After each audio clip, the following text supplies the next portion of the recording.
Chapter 1051, Solving Difficulties, Killing 2 Birds with 1 Stone, 11 more updates. Don't want.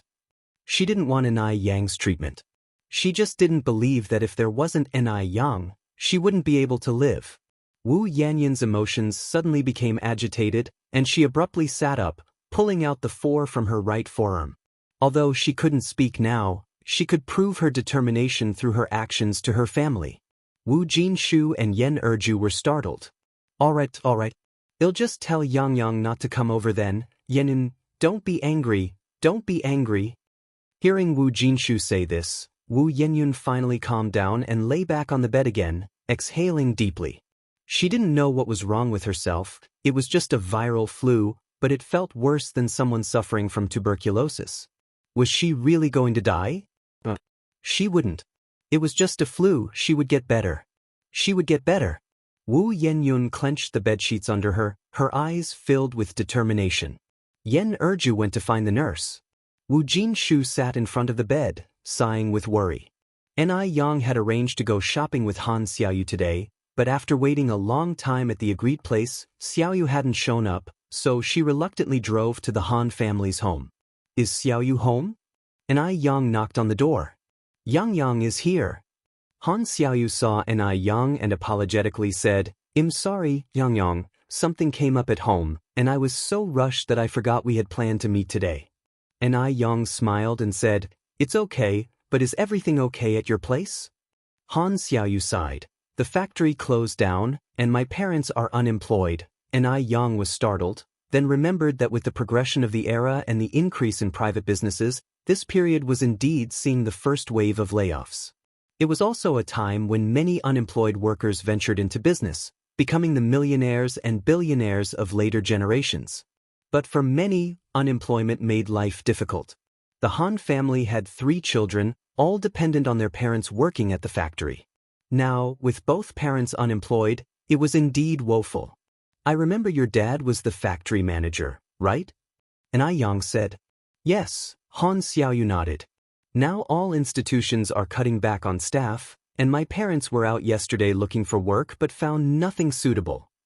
It was mainly because Han's parents had high standards and ordinary jobs outside their interests. A thought flashed through Ni Yang's mind. I actually have 2 suitable jobs for your uncle and aunt. Really? Han Xiaoyu's eyes lit up. Really? Ni Yang nodded. Han Xiaoyu smiled and said, Then come in and let's talk about it. If my parents hear this, they'll definitely be very happy. Ni Yang followed Han Xiaoyu inside. As there were visitors, Han's father and mother graciously welcomed them out.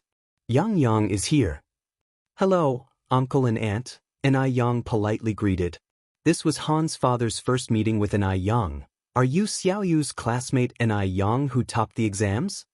Ni Yang nodded. Yes, uncle, that's me. Han's father, who had always heard Xiaoyu talk about Ni Yang, was finally seeing her in person today. After all, she was the top scholar, a status that, in ancient times, would have meant taking up a high official position immediately. Han's father said with a smile, Please sit, the home is modest, don't mind it. Han Xiaoyu went to make tea for Ni Yang. Ni Yang continued, Uncle, aunt, I heard from Xiaoyu that you've been looking for work recently, is that right?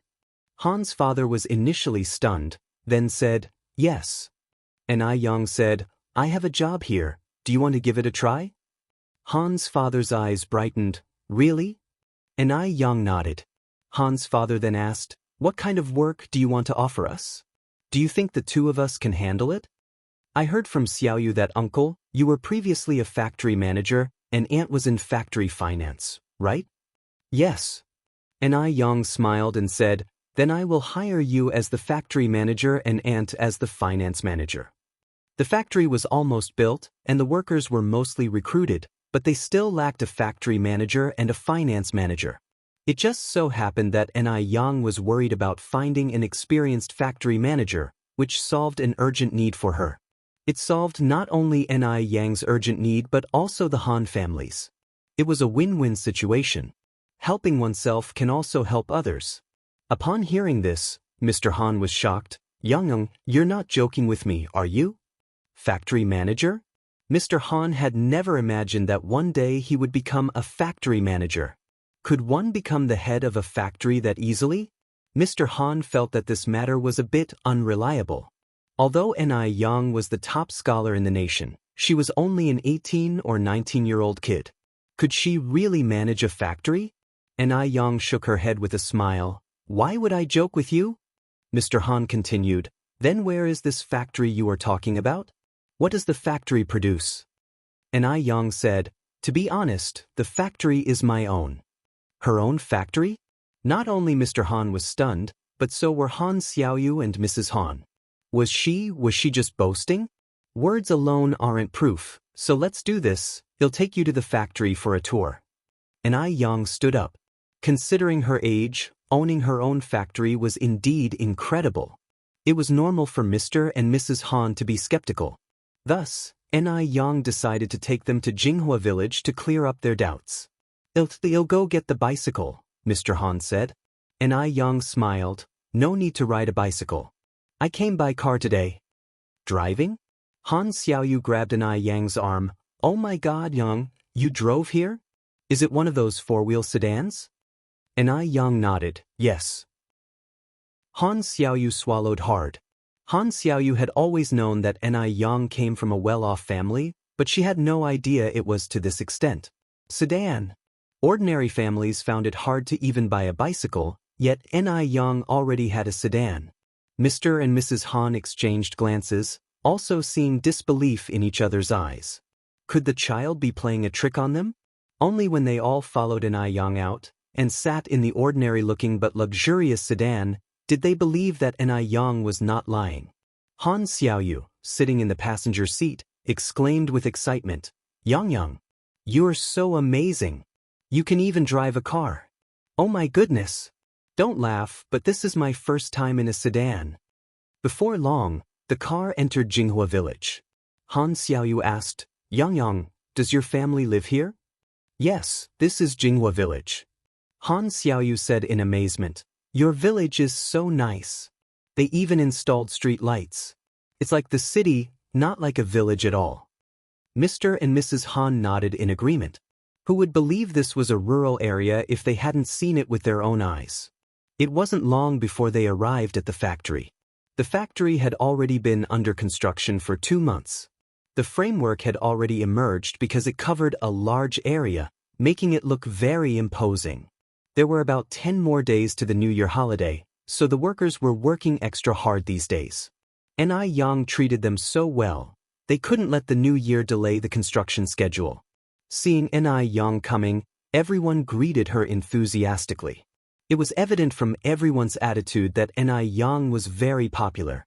Uncle and Auntie, this side is the production workshop, this side is the dormitory for the workers, this side is the canteen, and over here is the shower room. Seeing this scene with their own eyes, Mr. and Mrs. Han no longer had any doubts.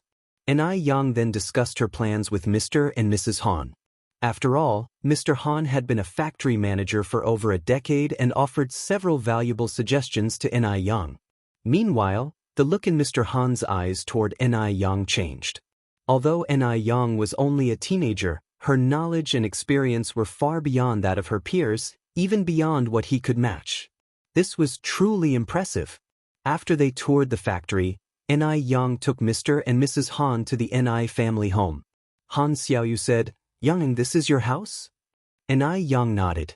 Your home is really beautiful. There was heating in the living room on the first floor. Yang took off her coat as they entered. Uncle and Auntie, Xiao, please have a seat. The nanny immediately went to make tea. Han Xiaoyu looked around the family's living room, her eyes full of astonishment. She finally understood how Granny Lu felt when she entered the Grand View Garden. Yang continued, Uncle and Auntie, the factory is expected to start operations after the 2nd month of the new year. Regarding the salaries, the factory manager will get 280 yuan per month, and the financial manager will get 98 yuan. Such high salaries? Mr. Han was taken aback. If you find any errors, ads pop up, ads redirect, broken links, non-standard content, etc., please let us know reports so we can fix it as soon as possible. Chapter 1052, Met a Benefactor, 12 more updates. You should know that before this, Han's father's salary was only 128 yuan a month. Ni Yang's salary was nearly more than double the previous amount. Ni Yang said with a smile, "This is just the starting salary. After half a year, it will increase by 100 yuan, and another 100 yuan after a full year. After 15 years, there will even be a car reward."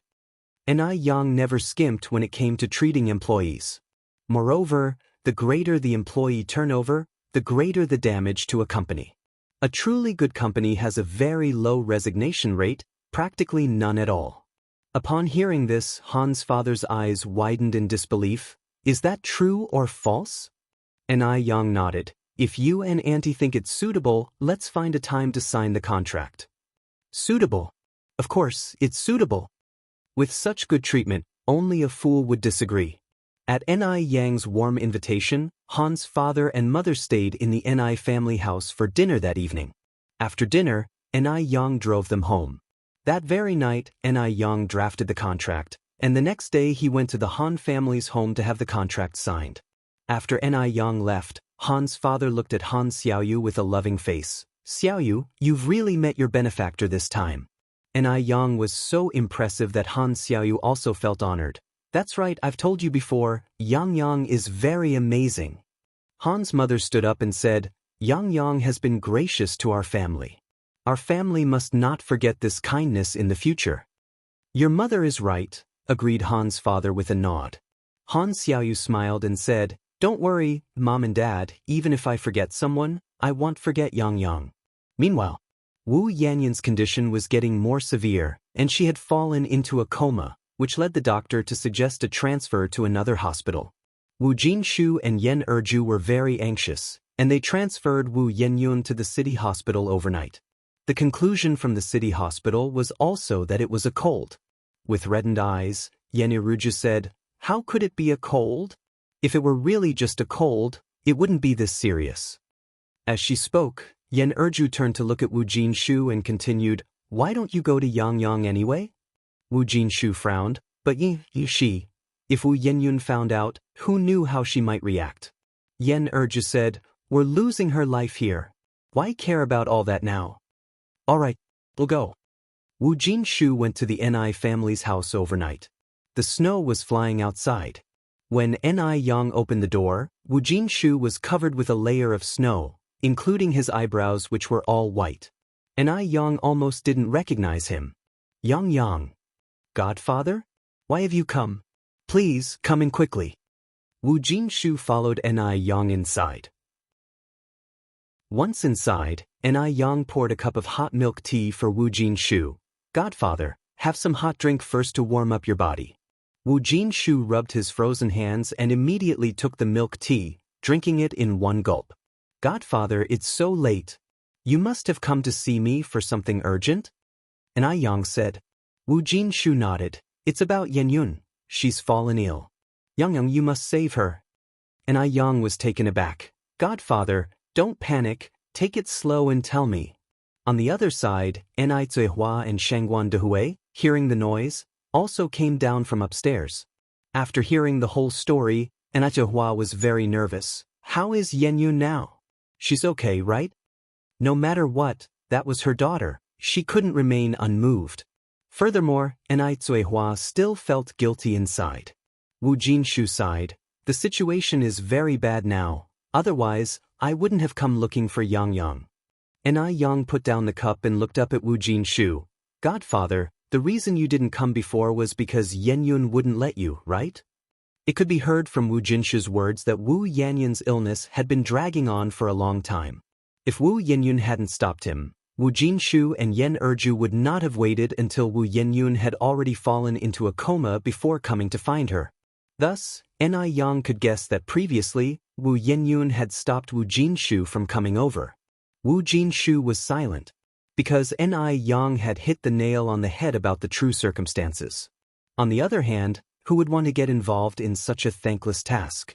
If Ni Yang saved Wu Yenyun and she recovered, what would happen if rather than being grateful, she blamed Ni Yang for meddling in her affairs? Wu Jinshu sighed softly. Now, Even if Ni Yang truly ignored Wu Yenyun, he had no right to blame him. Forget it. They would think of other methods. Ni Zuihua was also stunned. Having been preoccupied with worrying about Wu Yenyun, she had overlooked this point.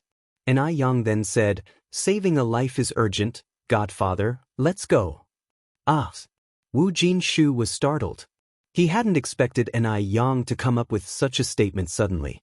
He had even been prepared for Ni Yang to refuse. Unexpectedly, Ni Yang had agreed at this moment. Ni Yang said with a smile, "I am a doctor. In the face of life and death, I cannot remain indifferent. It also goes against my teacher's admonitions. Besides, our Ni family owes Yenyun a life. This time, it's as if I am returning what our Ni family owes her. A life for a life. It was fair. In doing so, it would also make Ni Zuihua feel better, so she wouldn't always feel as though she owed Wu Yenyun something. Once there was a sense of debt in one's heart, it would become a burden, and Ni Yang didn't want Ni Zuihua to feel burdened. Wu Jinshu's eyes reddened. "Yang, thank you." Ni Yang put on his coat, donned his scarf. "Let's go." "I'll go with you," said Ni Zuihua. "I'm coming too," said Shangguan Dehui. When several people arrived at the hospital and saw Wu Yanyun's condition, Ni Yang was also taken aback. Because Wu Yanyun's situation was quite serious. If he hadn't seen it with his own eyes, it would be difficult to associate her with the lively Wu Yenyun of before.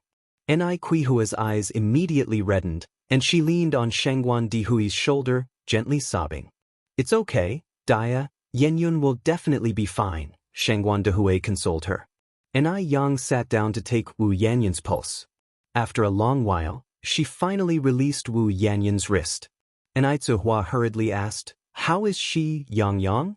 Ni Yang said, "Don't worry, it's not a big problem." "That's good," Ni Zuihua breathed a sigh of relief. "Then what's wrong with Xiaoyun?" Yen Erju asked. Ni Yang said, "It's a viral cold caused by an allergic reaction. They'll give her some acupuncture first, and then after taking 2 doses of traditional Chinese medicine, she should be fine." "Is it really just a cold?" Wu Jinshu was somewhat surprised because the hospital treatment had not been effective, and they had thought it was not a cold. Ni Yang nodded. "It's a cold, but it's quite different from a regular cold. It's a sequelae of external allergies, so common cold medicines are not only ineffective but can also aggravate the condition. If it were any later, the problem would have been rather tricky." Ni Yang wasn't exaggerating. If it had been delayed another day or two, and the virus had invaded the heart and lungs, Wu Yenyun would have been beyond saving. It was also her fate not to die yet. Yen Erju wiped her tears and said, "This child is so stubborn. Your godfather has been saying we should have you come take a look, but she just wouldn't agree. Otherwise, it wouldn't have dragged on this long. Godmother, don't worry. I'm going to give Yenyun acupuncture right now.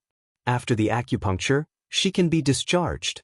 I'm going to talk to Yenyun's chief doctor to see if he can arrange a sterile room for us." After all, this was in a hospital. If acupuncture were done recklessly in the ward, there could be a risk of infection. Wu Yenyun's chief doctor was an old doctor in his 50s. After hearing what Ni Yang had to say, he immediately arranged a sterile room for her. Finally, he asked, "Young lady, is your name Ni Yang?" Ni Yang nodded, "Yes." "So you're the divine doctor who cured Mr. Abner's mother's stubborn illness?" "I've finally met the real person today." The doctor excitedly shook Ni Yang's hand. Mr. Abner's mother's illness had seen countless big hospitals, but no doctor was sure they could cure her. However, not long ago, Mr. Abner's mother unexpectedly recovered fully. This could be described as a medical miracle. And the person who cured her was just a girl in her teens named Ni Yang. From then on, Ni Yang was called the Divine Doctor by scholars in the medical field and became a legend in the field. Before Ni Yang could say anything, the old doctor continued, "Right, Divine Doctor, when you do the acupuncture later, can I let our hospital's doctors observe and learn from the side?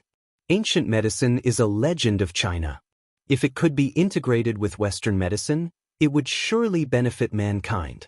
A doctor's heart is benevolent.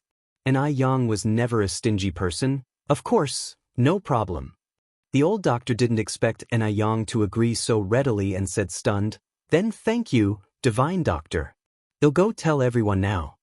If you find any errors, ads pop up, ads redirect, broken links, non-standard content, etc., please let us know reports so we can fix it as soon as possible." Chapter 1053, Completely Give Up, 13th Update. Although Yang was performing acupuncture on Wu Yenyun with many doctors standing by, she was not nervous at all. She remained as composed as ever. Her movements in inserting the needles were smooth and flowing, and from a distance, there was even a hint of an artistic martial flair. The doctors watching were dumbfounded. If they hadn't seen it with their own eyes, who would believe that a teenager could be so skilled? After more than 2 hours of acupuncture, Wu Yanyun's condition gradually improved, and her originally pale face started to turn rosy, with the blisters on the corner of her mouth also shrinking. While they hadn't completely disappeared, they were at least not as disturbing as in the beginning. Ancient medicine is truly miraculous. Our ancestors' legacy is indeed marvelous, isn't it? After the acupuncture session, Wu Yenyun was taken out, and Yang was surrounded by a group in the middle, answering various medical questions. Although she was younger than everyone present, her aura was not the least bit diminished. With confident eyes and sophisticated speech, she provided the most professional answers to the most complicated problems, earning everyone's genuine admiration. Yang's tone was neither fast nor slow, perfect for the doctors to take notes.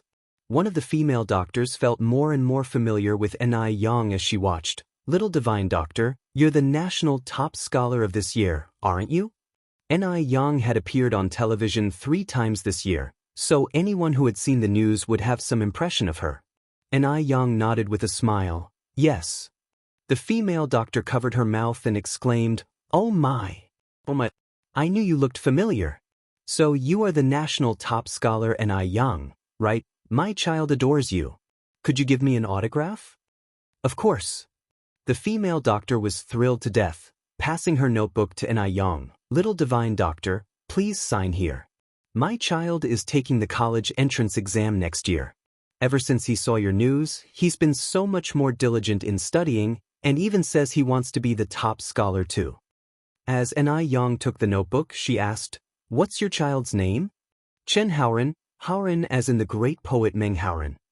Yang nodded and wrote on the notebook, "Through a decade of toiling over books under a cold window, all in hope of being honored on the list of success, wishing student Wang Haoren leaps through the dragon gate like a carp. December 20th, 1985. Signed, Yang." The characters Yang wrote were powerful yet unrestrained, impressively beautiful. The female doctor received the notebook with both hands. "Thank you, little divine doctor. Our child will be so happy to see this." "You're welcome," Yang said with a slight smile. When she returned to the ward, Yang was surprised to see Zuehua and Shengguan Dehui standing outside, and asked, "Mom and Dad, why are you standing outside?" It was winter, and the corridor was so cold. Zuehua sighed, looking somewhat upset. "Well, Yenyun has woken up. Has she started making a fuss again?" Yang spoke in an indifferent tone, her rhetorical question sounding more like a statement. Zuehua nodded. Not only had Wu Yenyun made a fuss, but the words she uttered were particularly nasty. Very hurtful. Zuehua couldn't bear to hear them, and she thought that if Yang heard them, she probably couldn't bear them either. Yang's eyes remained indifferent. Let her fuss. What's out of sight is out of mind. After all, we don't owe her anything anymore. Yang had long been disappointed in this sister. Wu Yanyun's reaction after waking up was also within her expectations, so she was not surprised at all. Shengguan Dehui nodded. "Yang is right, Dia, we don't owe Yenyun anything anymore, and you don't have to feel guilty either. Whether as her mother or as Yang being her sister, you both have done very well. You don't owe her anything. There's no need to always indulge her." In Shengguan Dehui's view, Wu Yenyun truly lacked any sense of gratitude. If she had even a shred of gratitude, she wouldn't have treated Zuehua like this today. By now, Enai had also come to a realization. From now on, she would act as if she had never given birth to this daughter. Just then, Wu Jinshu came out of the ward, his face filled with shame as he said, "Young, Dad Yang, Mom Yang, I'm so sorry. It's our fault for not raising our child properly." Even though Wu Jinshu had been mentally prepared, he still didn't expect Wu Yanyan's reaction to be so extreme. She was not only ungrateful but turned out to be a wolf in sheep's clothing. Aside from apologizing, Wu Jinshu could think of no other solution. Just then, a vase was thrown from inside and smashed against the door. Crash! It shattered to pieces. Without a doubt, it was Wu Yenyun who had thrown the vase, and the situation inside the ward must have been very bad. Wu Jinshu's brow twitched, and his feelings of guilt intensified. Enai Yang shook her head and handed Wu Jinshu a piece of paper. "Godfather, this is the prescription. I've written down the specific dosages and how to brew it. Just follow the instructions, and if you have any problems, you can contact me." She now had no relationship with Wu Yenyun, so whatever Wu Yenyun did, she wouldn't be upset. Sister or not, she wasn't worth it. Wu Jinshu said, "Young, thank you. I will talk to Yenyun and persuade her well." Enai Yang smiled and said, "No need to persuade her anymore. You and Godmother raised Yenyun to adulthood, and both my mom and I really appreciate it. Unfortunately, Yenyun and I are not fated to be sisters, and she is not fated to be my mother's daughter either. From now on, I'll just act as if I don't have this sister." This was probably the first time Enai Yang had spoken so harshly in front of Wu Jinshu. After a pause, Enai Yang continued, "But rest assured, I still hold firm to what I said before. You and Godmother will always be my godparents." After all, Wu Jinshu and Yen Erju saved Wu Yenyun, and that made them benefactors of the Enai family. Wu Yenyun could choose not to acknowledge that. But the people who saved Wu Yenyun could not go unrecognized. No matter what, one shouldn't live without a conscience. Wu Jinshu's eyes reddened, suddenly at a loss for words. Enai Yang was too sensible to the point where it made him feel guilty.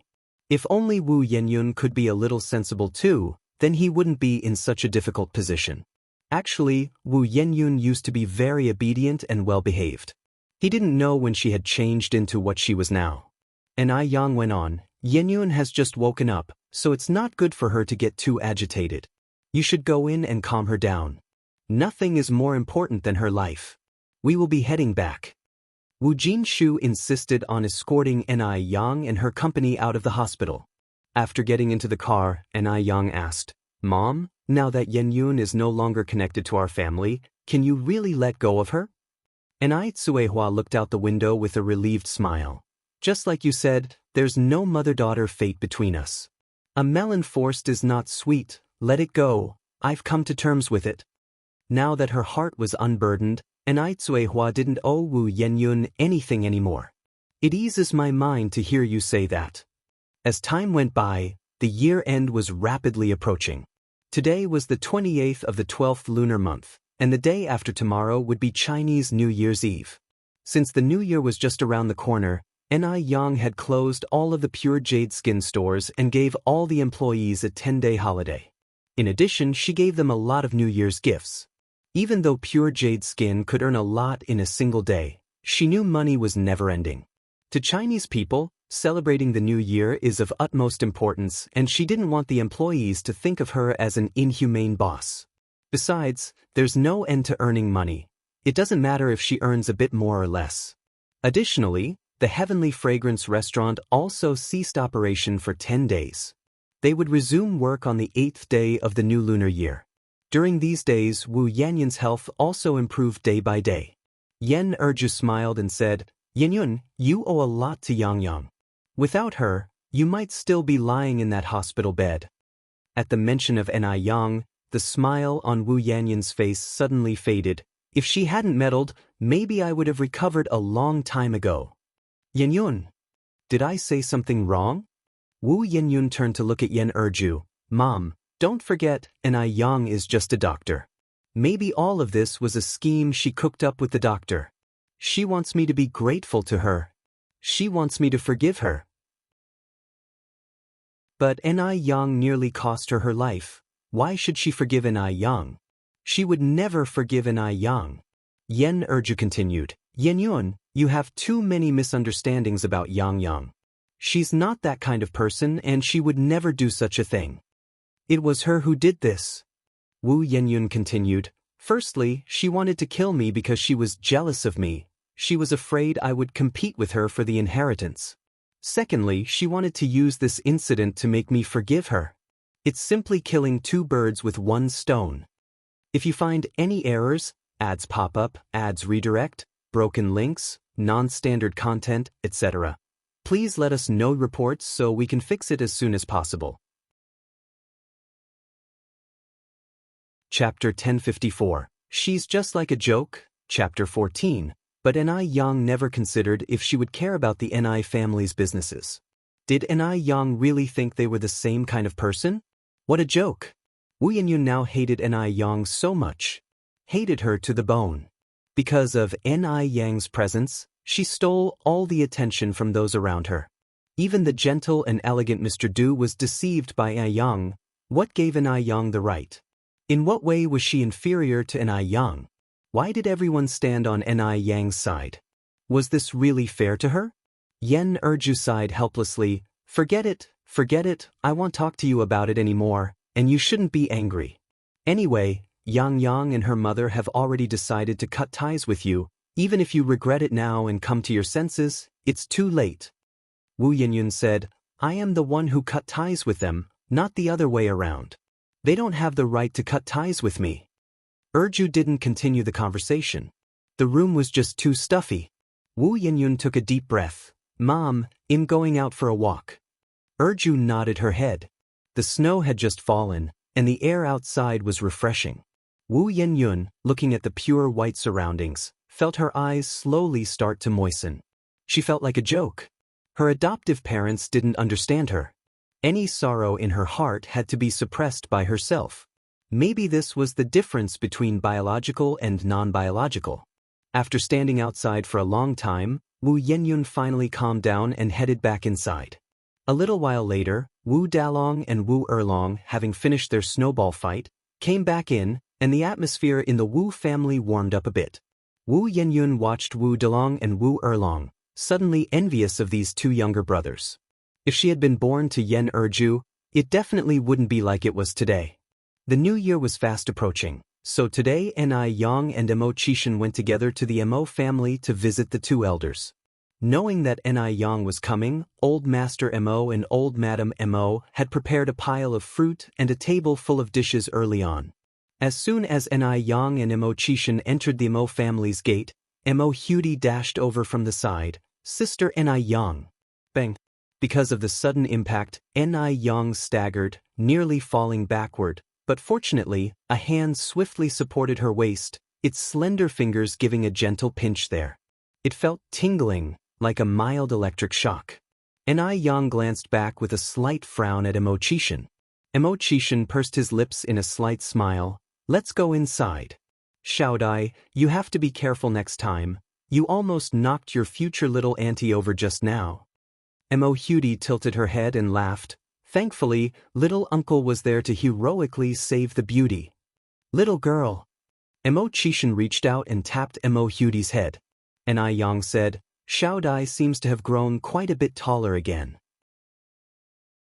Mo Hudi nodded vigorously. Right, Sister Ni Yang, I'm now 1.50 meters. I grew more than 10 centimeters in the second half of the year. The heating in the Mo family's house was very warm, and as soon as Ni Yang entered, she took off her coat, which Mo Chishan smoothly took from her, draping it over his arm. Yang Yang is here. Hearing the noise, Old Master Mo and Old Madam Mo came out from inside the house.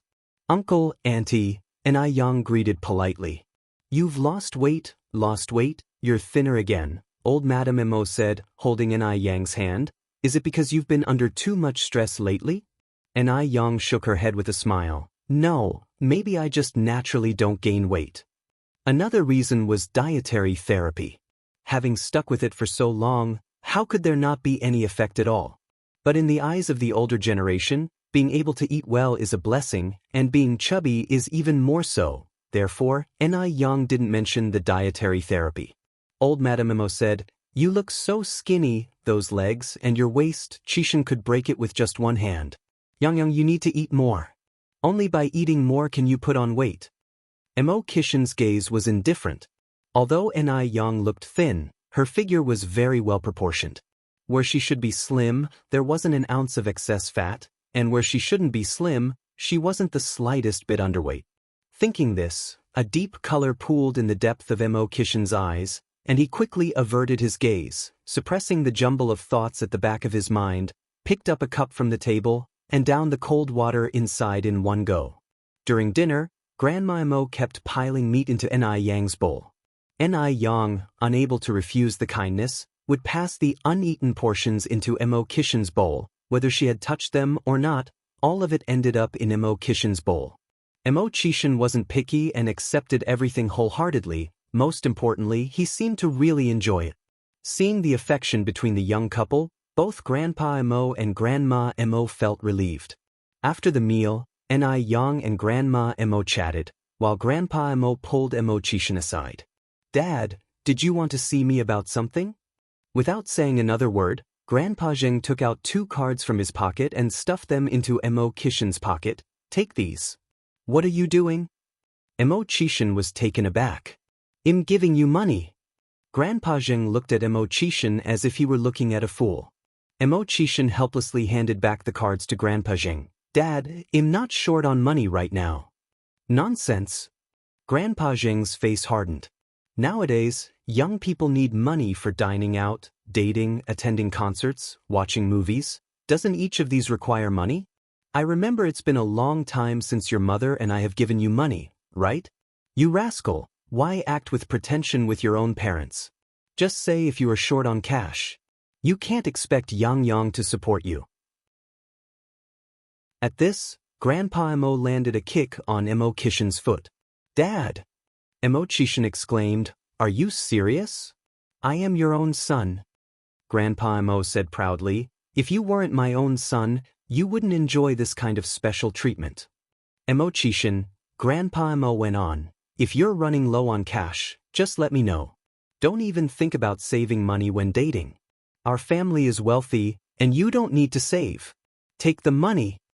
"I really don't need money." Grandpa Mo glared at Mo Chishan, gruffly saying, "If you say you don't need money one more time, I'll break your legs." Mo Chishan, fine, he would just keep his mouth shut. The father and son were talking at the stairwell turn, and just at that moment, Xiao Yingying happened to be coming downstairs and saw everything.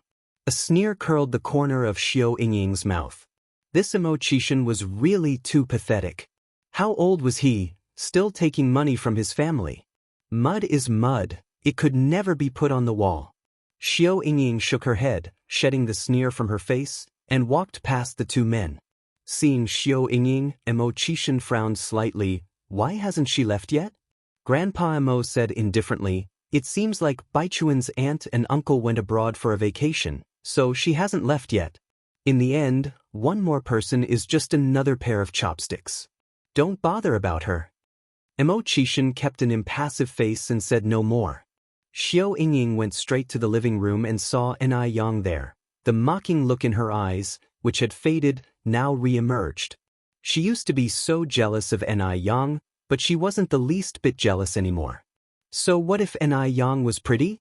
Being beautiful didn't change the fact that she was marrying a loser like Mo Chishan. Xiao Yingying didn't even want to greet them and left the Mo family's living room, just in time to run into Mo Baichuan and Zhao Jingrong at the entrance. "Cousin." "Yingying, where are you going?" asked Mo Baichuan. "I'm going to the department store to buy some stuff," said Xiao Yingying, and as if she had just remembered something, she pulled Mo Baichuan aside, lowering her voice arrogantly. "Cousin, let me ask you something." "Go ahead." Xiao Yingying continued, "Chinese New Year is around the corner. Will Mr. Mog come here to celebrate?" Mo Baichuan sighed. "Yingying, how many times do I have to tell you? I don't know Mr. Mog. I really don't." "Why did everyone think he knew Mr. Mog?" Xiao Yingying said disbelievingly, "Cousin, stop lying to me. I'm your cousin." No matter if you beat Xiao Yingying to death, she wouldn't believe that Mo Baichuan didn't know Mr. Mog. If Mo Baichuan didn't know Mr. Mog, then Mr. Mog wouldn't have brought a gift to Grandma Mo's birthday banquet. Did they think she was a fool? Xiao Yingying went on, "Cousin, just tell me. I swear I'll keep it secret. I won't tell anyone." Knowing when Mr. Mog would come over, she could also dress up and prepare. "Ting," Mo Baichuan said with a frown, "stop messing around." Xiao Yingying pouted, "Don't tell me then. It's not a big deal." If not, she would just dress up beautifully every day after the new year. That way Mr. Mog would see the most perfect her. A faint smile crossed Zhao Jingrong's lips, her eyes filled with smugness. Perhaps Xiao Yingying could never dream that Mo Baichuan was Mr. Mog. She looked forward to seeing Xiao Yingying's reaction when she found out the truth. By then, the scene would certainly be very exciting. If you find any errors, ads pop up, ads redirect, broken links, non-standard content, etc., please let us know reports so we can fix it as soon as possible. Chapter 1055, Boss Tricks Xianxia, 15 updates. Zhao Jingrong became increasingly smug and walked up to Mo Baichuan, whispering softly, "Baichuan, let's go inside." Mo Baichuan nodded and followed Zhao Jingrong inside. Hiss! Just then, a sharp pain shot through Zhao Jingrong's hand. Why was he suddenly using so much strength? Zhao Jingrong turned to look at Mo Baichuan, only to see his gaze fixed on the sofa in the living room. There were two people sitting on the sofa. It was Ni Yang and Mo Qishan. Mo Qishan was peeling an orange for Ni Yang, who was eating it and talking to Mo Qishan, a faint smile spilling over her lips, her eyes clear and bright, dimples shallow, a beauty almost like jade. How beautiful was Ni Yang? Beautiful enough to make Zhao Jingrong, a self-important heiress, feel utterly astounded. Every encounter with her was dazzling. Ni Yang was so beautiful, and she was interested in Mo Qishan, that loser? Could it be that her intentions were not on the surface? Zhao Jingrong narrowed her eyes slightly, subtly withdrawing her gaze from Ni Yang and turning towards Mo Baichuan. She now had an intuition that Ni Yang had come for Mo Baichuan. It must be so. How could she do this? Ni Yang was shameless. Mo Baichuan was her boyfriend. She wouldn't allow anyone to steal him away. Zhao Jingrong tightened her grip on Mo Baichuan's hand, determined to keep a close watch on him from now on. "Uncle Six," Mo Baichuan greeted Mo Qishan respectfully as he walked over. "Uncle Six, Miss Ni," Zhao Jingrong also greeted, following behind. Mo Qishan lifted his eyelids slightly. Ni Yang nodded politely at Zhao Jingrong. Although there were some grievances between her and Zhao Jingrong, she was, after all, an elder, and elders naturally behave generously. Why bother with a junior? Zhao Jingrong smiled and said, "Miss Ni hasn't come with Uncle Six for a while, right?" "Yes," Ni Yang nodded slightly. "Your Uncle Six has been busy lately. He only just found time at the end of the year." "Busy? Busy with what? Busy turning into a loser?" Those words, only Ni Yang could utter them without biting her tongue. Zhao Jingrong almost laughed out loud, the mocking expression in her eyes growing more apparent. "Seems Uncle Six is indeed a very busy man," Zhao Jingrong said. Ni Yang was non-committal, as if she hadn't understood the implication in Zhao Jingrong's words. Zhao Jingrong continued, "I wonder what Miss Ni has been busy with recently?" "Just casually keeping busy," said Ni Yang in a light tone.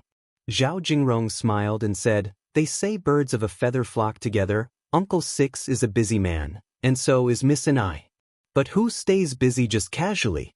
Miss Ni must be busy with some great enterprise, right?" The sentence was laden with heavy irony. Other than being beautiful, what other merits did Ni Yang possess? Though she was the Zheng family's long-lost daughter, she was born a peasant, a true country bumpkin. How many notable ladies did she know in this circle? Compared with her, Ni Yang couldn't even match a single strand of her hair. Zhao Jingrong intended to make Ni Yang lose all face in front of Mo Baichuan thoroughly, to trample Ni Yang underfoot completely. Only thus could she ensure that Mo Baichuan wouldn't be seduced away by Ni Yang. Otherwise, Zhao Jingrong always felt uneasy. Ni Yang smiled faintly, lowering her eyes towards Zhao Jingrong, her dimples shallow. Jingrong, let's go eat fish sometime, you seem quite good at picking bones. Eat fish? And Yang wanted to go with her to eat fish? Zhao Jingrong was initially stunned, then realized what Yang meant. Her face turned alternating shades of red and white, quite unsightly. Yang, this vixen. She dared to mock her.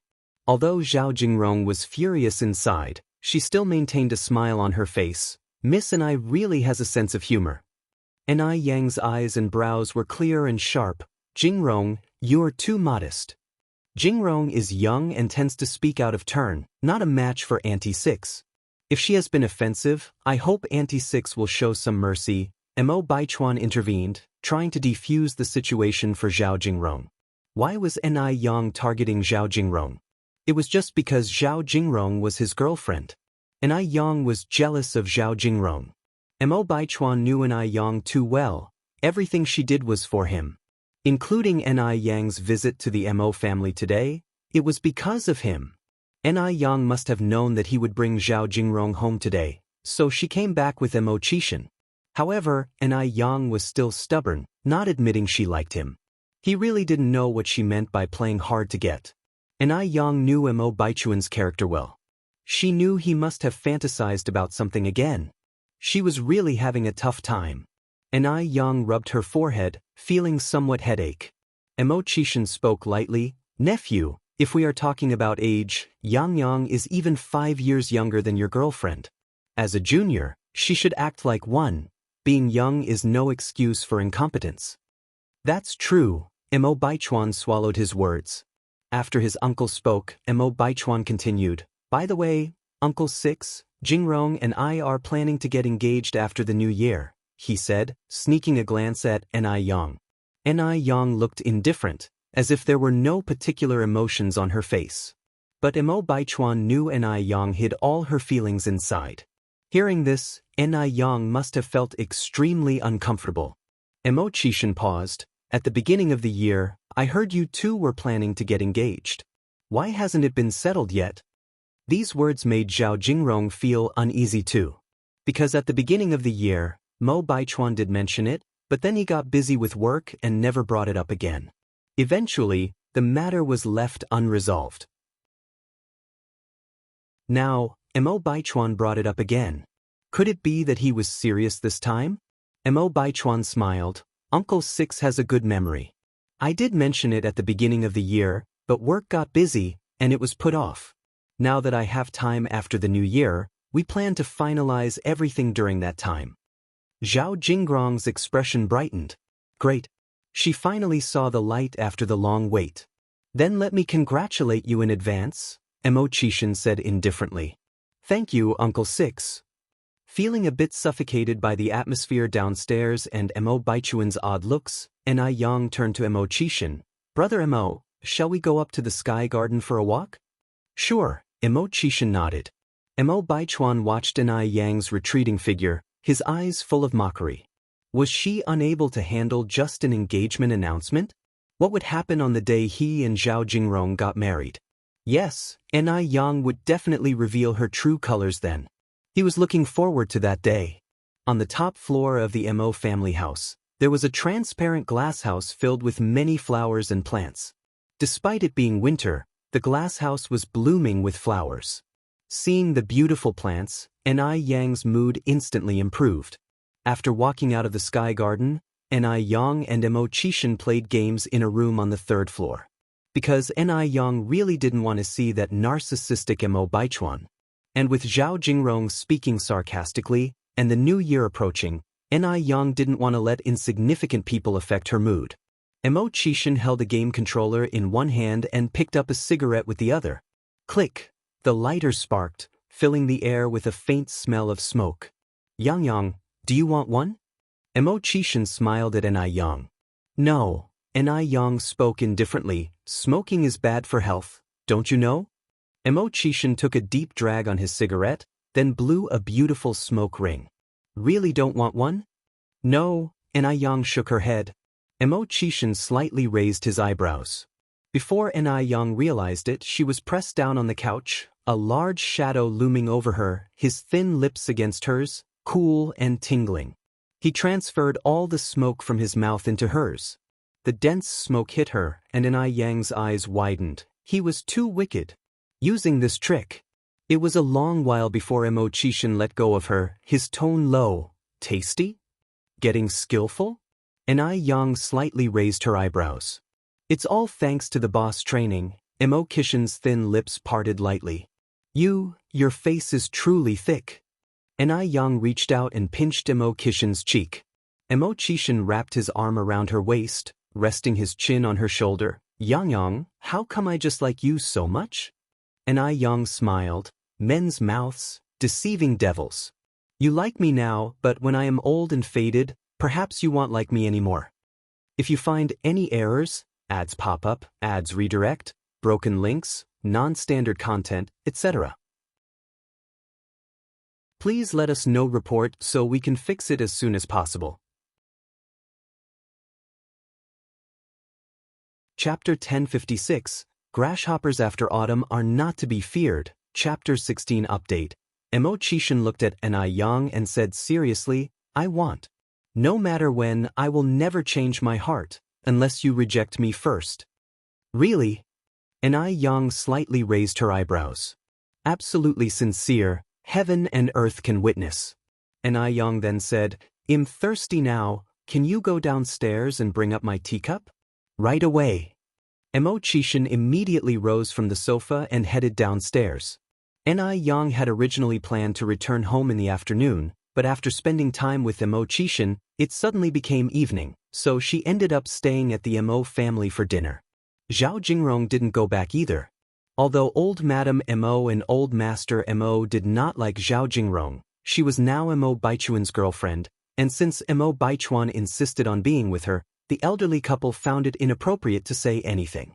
At the dinner table, Mo Baichuan brought up his engagement with Zhao Jingrong once again. Upon hearing this, old Master Mo looked up at Mo Baichuan. As long as you have thought it through, what about your parents? Have you talked to them? He didn't want to persuade anymore at this point, because no amount of persuasion would be useful. Children and grandchildren have their own fortune. As long as his son and daughter-in-law were fine, he, as a grandfather, was fine too. Mo Baichuan nodded. Don't worry, I have communicated everything with them. Old Master Mo said, as long as you have talked it through with them, just proceed with the arrangements when the time comes. Mo Baichuan was stunned for a moment, seemingly not expecting old Master Mo to be so easy to talk to. He thought old Master Mo would object. Zhao Jingrong sat shyly on the side, her heart sweet as if filled with honey. This was perfect. Finally, they had reached this day. Soon, she would be the envied Mrs. Mogg. After the meal, Qishan prepared to take Yang home. Just as the two of them were about to leave, Yang suddenly remembered she had left something upstairs. Thus, Qishan went up to retrieve it while she went to the restroom. Coming out of the restroom, she was blocked by a tall figure. Yang frowned slightly, looked up, and saw that it was Mo Baichuan.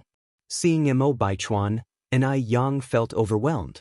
She didn't know why, although she hadn't done anything. Mo Baichuan always thought she liked him, self-confident without any reason. Mo Baichuan looked at Yang and said, word by word, Yang, I'm giving you one last chance. I'm about to get engaged to Jingrong. By then, even if you regret it, it'll be too late. He was giving himself a chance and also giving Yang a chance. He didn't want Yang to have regrets. More importantly, he didn't want to have regrets himself. Yang was astute, knowing that she was playing hard to get, yet he still fell for her irresistibly. Although Mo Baichuan didn't want to admit it, Yang had indeed achieved her goal. Mo Baichuan, let me emphasize seriously one more time, I have no interest in you, not even a cent's worth. I only like your uncle Qishan. Only him. Saying this, Yang pointed to her head, if there's something wrong here, you should hurry to the hospital for a checkup. Don't fantasize all day. It's easy to develop a mental illness that way. Mo Baichuan's expression turned cold. Yang, stop pretending. Is there any point in keeping up this act? Aren't you tired? Resisting the urge to curse, Yang pushed Mo Baichuan away, her brow furrowed. Mo Baichuan, I'm now your uncle's girlfriend, and I will be your future aunt. Please show some respect in front of your elders. With that, Ni Yang walked outside. Mo Baichuan was a martial artist, and not many people could push him, yet Ni Yang had done it, seemingly without much effort. Mo Baichuan watched Ni Yang's retreating figure, licked his molars, his eyes filled with dangerous intent. If that was the case, he could only let Ni Yang regret it herself. He would definitely give Zhao Jingrong an enviable, grand wedding. Ni Yang arrived at the door just as Mo Qishan came down from upstairs. Yang, your bag. Ni Yang took the bag and got into the car with Mo Qishan. Big brother Mo, I think your nephew has a problem. Ni Yang had wanted to discuss this matter with Mo Qishan. After all, couples should be open and honest with each other, without any secrets. However, she was worried that if she spoke out, it might impact the relationship between Mo Qishan and Mo Baichuan. They say that beauty is a source of trouble, and she couldn't bear being a sinner. After careful consideration, Ni Yang decided not to mention it. As long as she kept her distance from Mo Baichuan, that would be enough. Mo Qishan dropped Ni Yang off at Jinghua village. Yang, it's too late now, so I won't go in. Tomorrow morning at 10:30, I'll come to pick you up. Pick me up to go where? Ni Yang asked, somewhat curious. The day after tomorrow is New Year's. Let's go to Brother Dust's place tomorrow and have a look, Mo Qishan replied. Ni Yang curiously said, isn't he going back to Shanghai for the New Year? He's not going back. Mo Qishan said. All right, Ni Yang nodded slightly, I got it. Today was the 29th of the 12th lunar month, and the Ni family was bustling with activity. Almost everyone had gathered around the stove to fry New Year's treats. Stuff like meatballs, radish balls, lotus root balls, and they had to steam the steamed buns. This was the first time she had tried making these things by hand. She was making them while simultaneously chatting with Ni Yang, and soon she had prepared a series of round, plump balls. Even Shangguan Su was sitting with his sisters, kneading dough. Old Lady Shangguan and Old Lady Zheng were in charge of the stove, one tending the fire and the other frying the balls. Ni Zihua and Shangguan Dehui had gone to rinse rice and wash vegetables. Close to the New Year holiday, not only had the factory workers taken time off, but the Ni family's nanny had also gone home for the holidays. Old Master Zheng was outside in the yard making a snowman with little Ni Yun. Old Master Zheng was usually quite serious, but he would instantly crack whenever he encountered little Ni Yun. When Mo Qishan arrived it was exactly 10:30, and upon seeing such a warm scene, he couldn't help but pick up his camera and take several photos. Yang, Mo Qishan called Ni Yang. Ni Yang glanced up and Mo Qishan took the opportunity to press the shutter. A flawless 365-degree angle photo was taken just like that. Brother-in-law, I want a photo too. Little Ni Yun huffed and puffed as she ran over, posing with a peace sign. Brother-in-law, I want a photo too. Duo, like a little parrot, flapped his wings and flew over as well. Once the photos were taken, Mo Qishan rolled up his sleeves and joined the team making the balls. Ni Yang, surprised, said, I thought we were going to Brother Dust's place?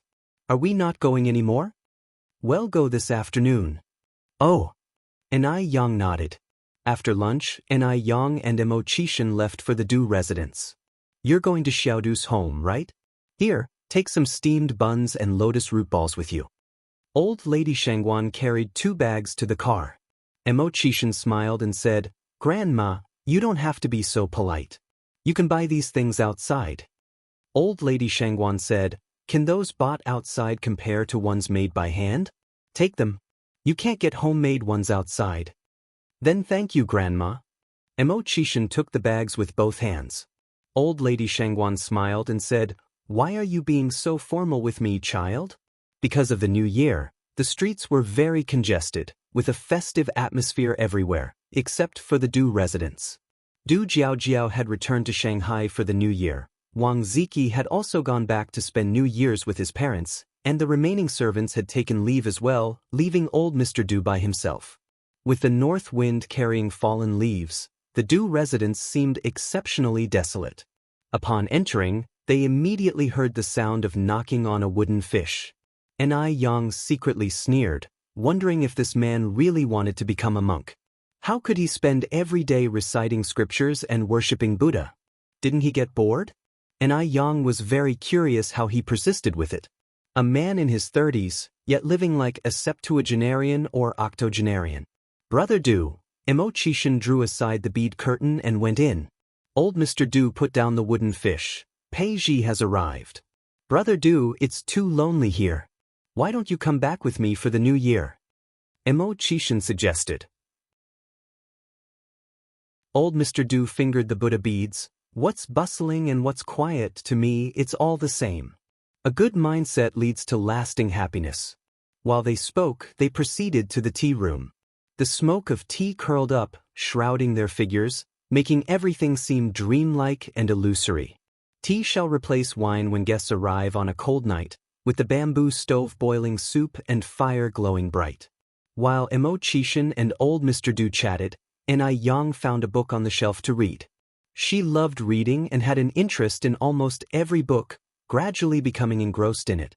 Even though she had read Dream of the Red Chamber many times before, each new reading brought different insights. A beauty rolls up the curtain, sitting deeply, knitted brows frowning in thought. Old Mr. Du, one hand holding Buddha beads, took a sip of the slightly bitter tea broth and said, Peiji, have you been paying attention to the southern part of town lately? From what I understand, that group of old fellows seems to be getting restless.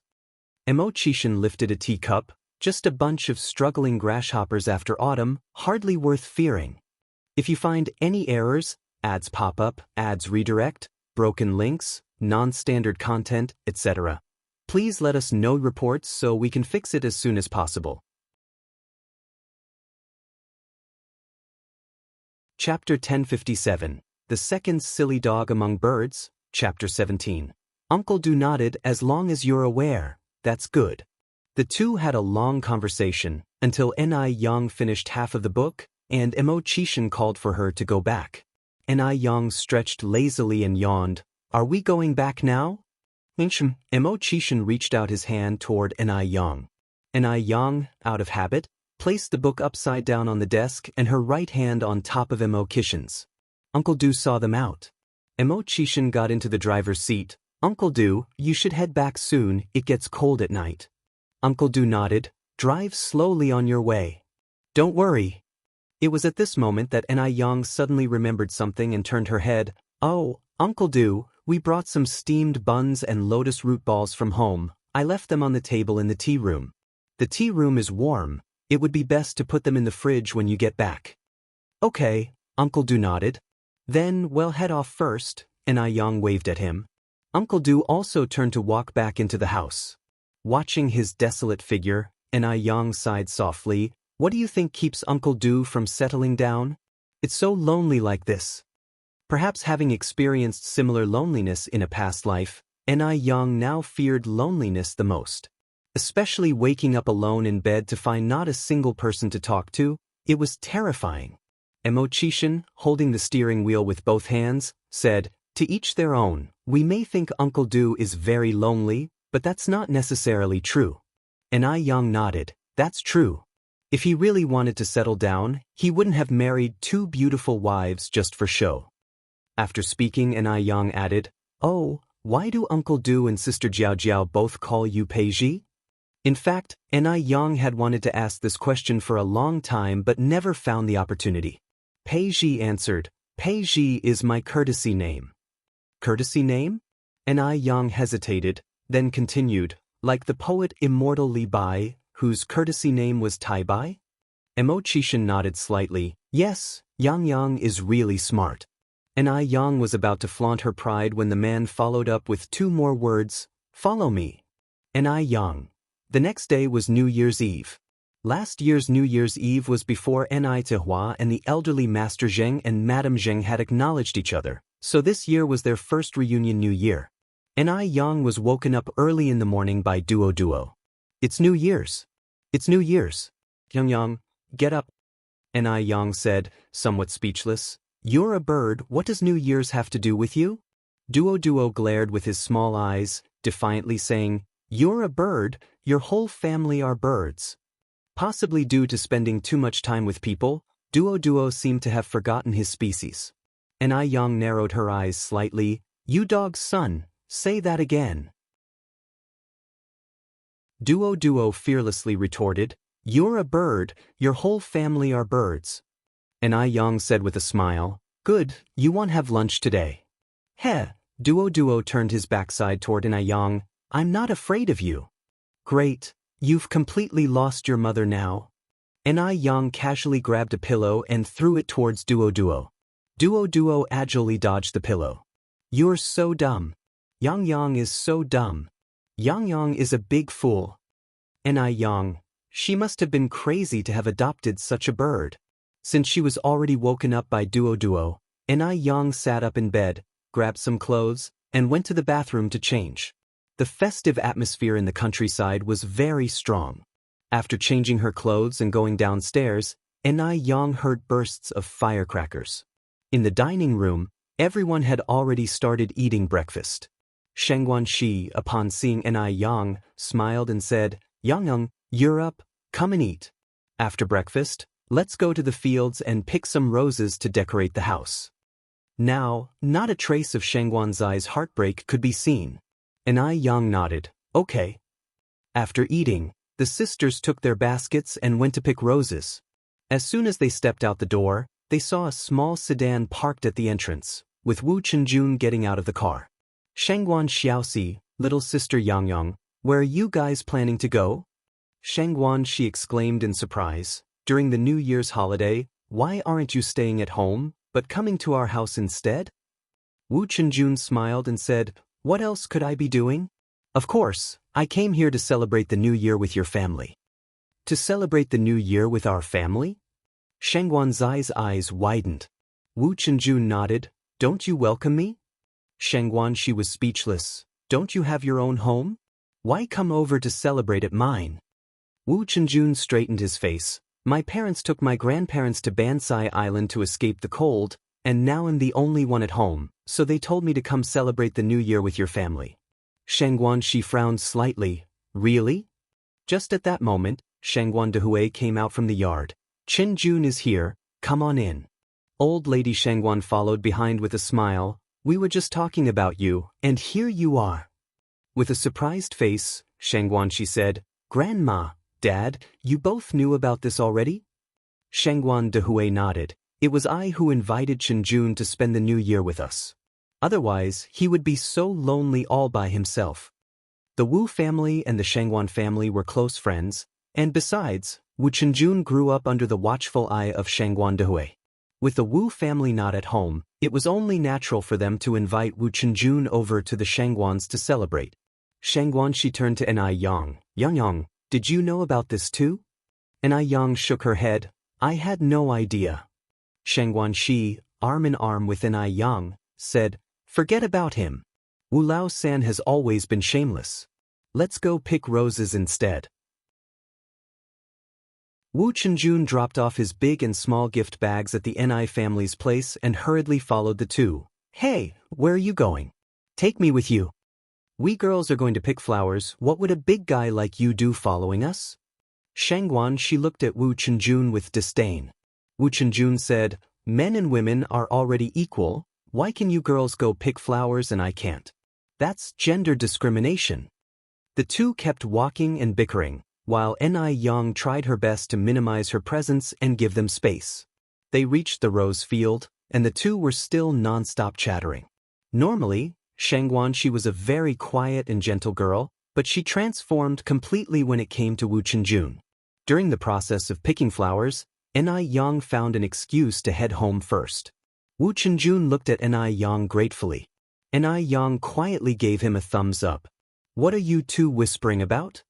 She turned back to look at Yang and Wu Chenjun. Yang smiled and said, we didn't say anything, Sister Xiaoxi, you saw wrong. Is that so? Yes. Wu Chenjun slapped Xianxia's head lightly, you're not old yet, Xiaoxi, but why are your ears not working well? As the two kept playing around, Yang quietly left the rose field. After lunch, Xianxia took Wu Chenjun to paste couplets and paper cuts on the windows. The Ni family had many doors and windows, so pasting couplets was a major undertaking, and since their neighbor Ni Chengui had gone to his daughter's house to celebrate the new year, they also had to paste couplets for his house.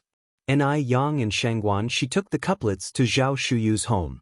On one hand, they were helping the elderly with their spring festival decorations, and on the other hand, they were also fetching Zhao Shuyue to celebrate the new year with them at the Ni family's place. Shangguan Shi adored Zhao Shuyu's orange cat, Depang, and didn't forget to hold it in her arms while putting up couplets. Zhao Shuyue watched everything in front of her, suddenly feeling her eyes moisten. There's a saying, on every joyous occasion, one longs for their kin even more. And what's more during the new year? Thankfully, Ni Yang still remembered her, the old widow. After finishing with the couplets, Shangguan Shi, holding Depang, and Ni Yang, supporting Zhao Shuyue, all headed towards the Ni family's place. If Shangguan Shi and Wu Chenjun were a pair of bickering buddies, then Depang and Duo Duo were another. Duo Duo liked to tease Depang when there was nothing else to do. For example, nipping at Depang's fur when he wasn't looking, and afterwards smugly saying, "Ha! Silly cat! Silly cat!" What's more, Duo Duo didn't just bully Depang alone, it also brought other little friends to gang up on Depang. Although Depang was agile, he was no match for Duo Duo. He would meow furiously as if he wished to throttle Duo Duo. Don't be mad, Depang. Ni Yang reached out and picked up Depang. One of these days, we'll butcher that little dog and make stewed soup out of him. Duo Duo said, murder is a crime. Ni Yang corrected, you're a bird. I'm your dog's son. Duo Duo said. Ni Yang. Shangguan Shi couldn't help but laugh on the side. This Duo Duo is almost too clever for its own good. If you find any errors, ads pop up, ads redirect, broken links, non-standard content, etc., please let us know reports so we can fix it as soon as possible. Chapter 1058. New Year's Ruthlessly Torturing the Scumbag 18th Update. In the evening, the villagers began to worship heaven and earth, burn paper money, and arrange offerings. The sky filled with the sounds of firecrackers, and Wu Chenjun instinctively covered Shangguan Zai's ears. To his surprise, Shangguan Shi did not refuse. Wu Chenjun covered Shangguan Zai's ears even tighter, a slight curve forming on his lips, truly wishing he could hold on forever like this. Of course, the highlight of New Year's Eve was the reunion dinner and the fireworks. This year, it was the first time for the elderly Mr. Zheng and Mrs. Zheng to spend the festival with the younger generation, and their red envelopes were not small, a thick stack when brought out. All the youngsters, including Wu Chenjun, received the same amount of money, without any favoritism or discrimination. After dinner, they went outside to set off fireworks. This was Shangguan Zai's first time spending New Year in the countryside, and it was an incredible feeling. The festive atmosphere in the countryside was very strong, quite different from the city. Like every year, Gooden led a bunch of kids to the Ni family to watch the fireworks. Ni Yang had prepared lots of sparklers and distributed several to each child. Shangguan Shi reached out to Ni Yang. Yang, I want some too. Then I want some too, Wu Chenjun followed, stretching out his hand.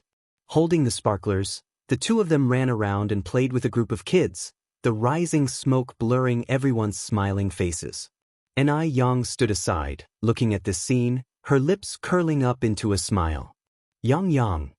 Despite the surrounding laughter, Ni Yang still heard that deep voice. Ni Yang turned her head slightly.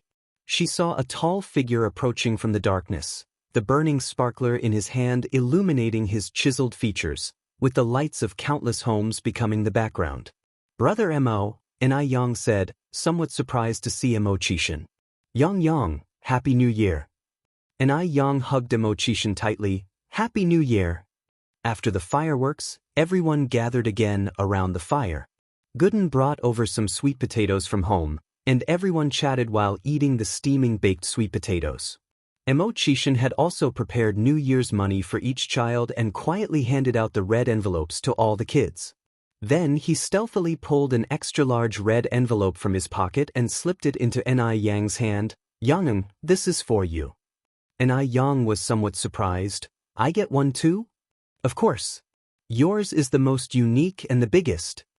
Thank you, Brother Mo, and Yang earnestly tucked the red envelope into her pocket. I want one too. I want one too. Duo circled above their heads. Happy New Year. Give me a red envelope.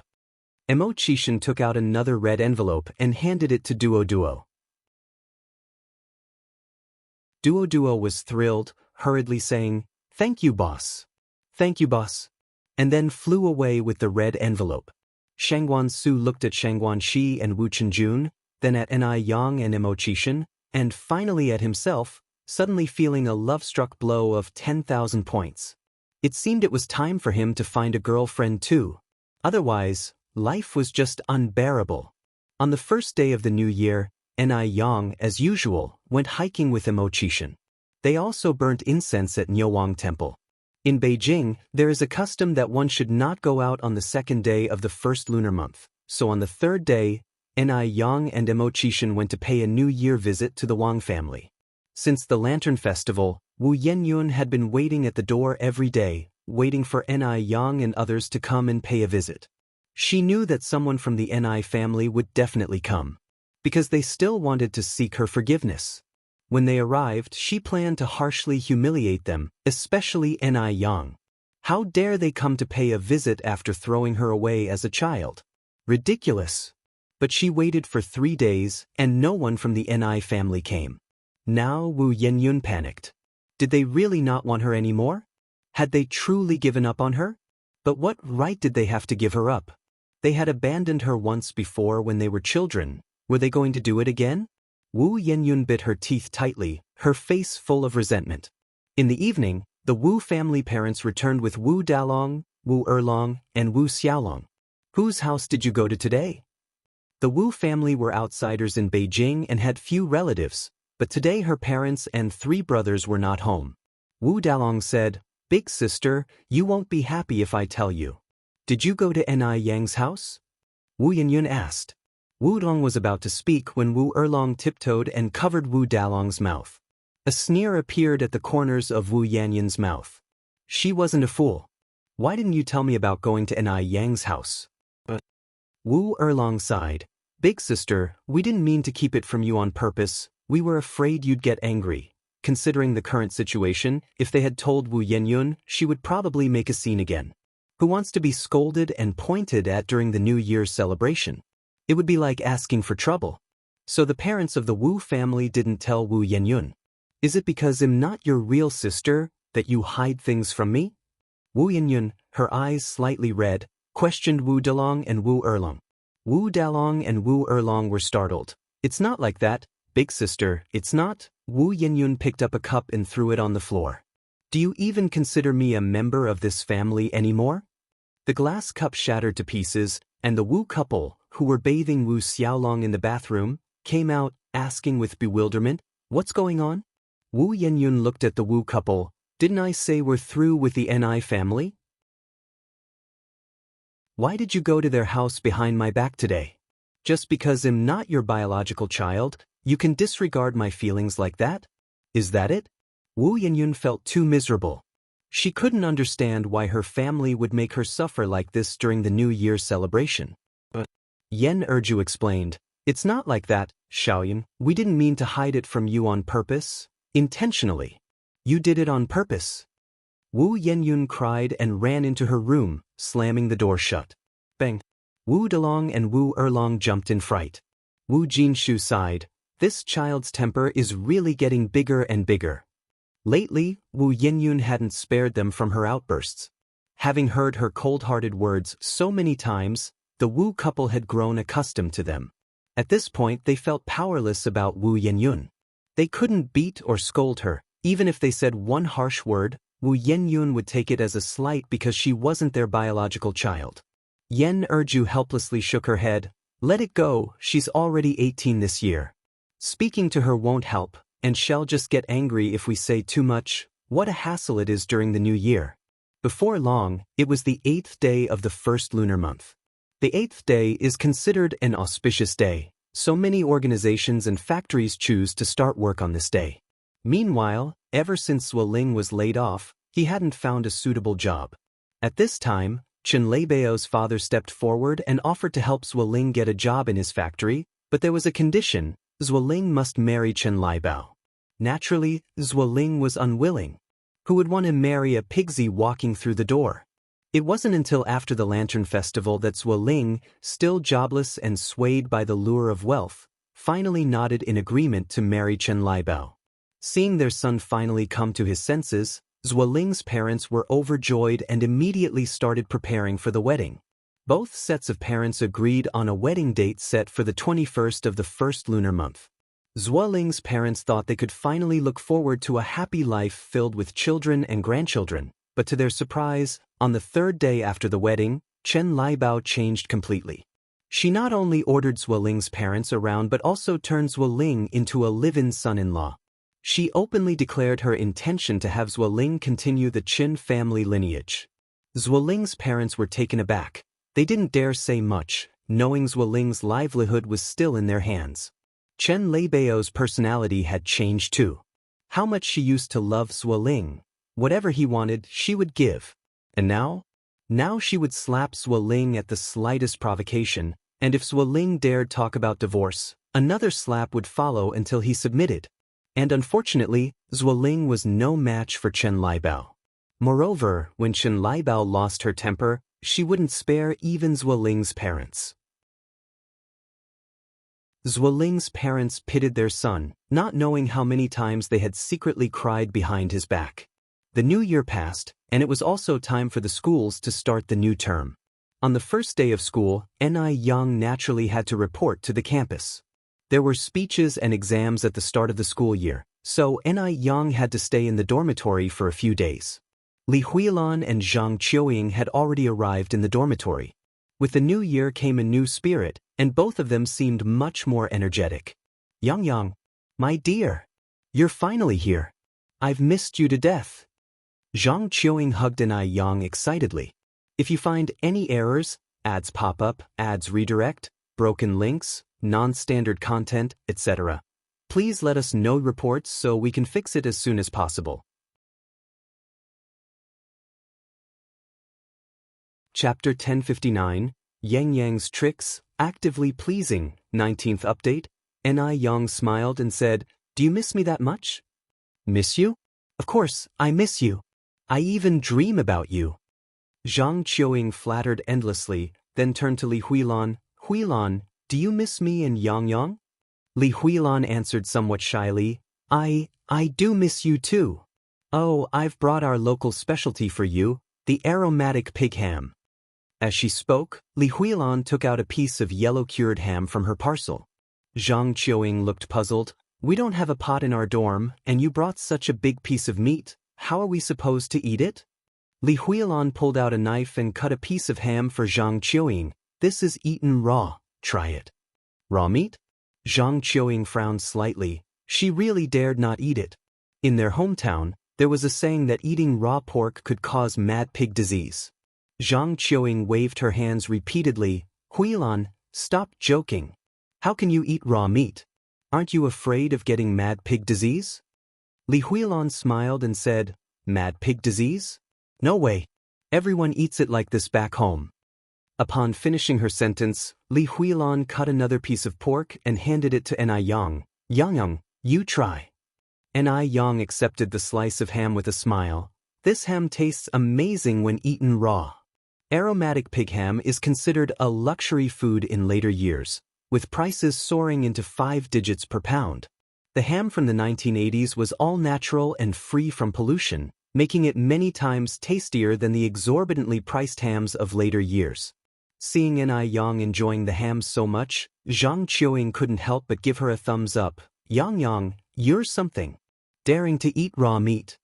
Ni Yang took another piece and then another. "This is truly a rarity. You can't buy it even if you had the money, Qiuying. Not eating it is your loss." Zhang Qiuying said, I'm not eating. After eating 3 slices of ham, Ni Yang sighed. "If only we had a glass of wine to go with it." It was already 1986, and everyone would be raving about the 87 Lafite wine next year, so Ni Yang planned to buy a batch to store. Zhang Qiuying laughed. Yang, you really know how to enjoy life. Life is all about food and drink, and Yang spoke lightly. Li Huilan looked up at Zhang Qiuying. Qiuying, are you really not going to eat this ham? Not eating, not eating. Zhang Qiuying shook her head like a drum. And Yang shook her head. Some people just don't appreciate good food. Li Huilan picked up the ham and placed it on Yang's desk. Since Huilan can't enjoy this, Yang, I'll give this piece of ham to you. Take it home and let your family try it. Yang was taken aback by Li Huilan's generosity. All for me?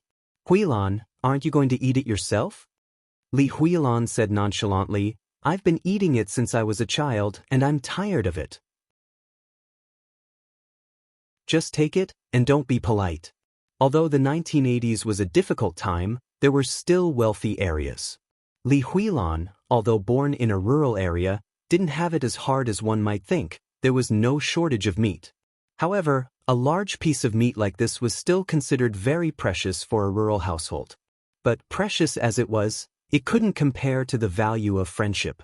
Li Huilan held these two roommates in high regard and was willing to share the best with them. And Yang was never stingy with them either. Huilan, then I won't stand on ceremony.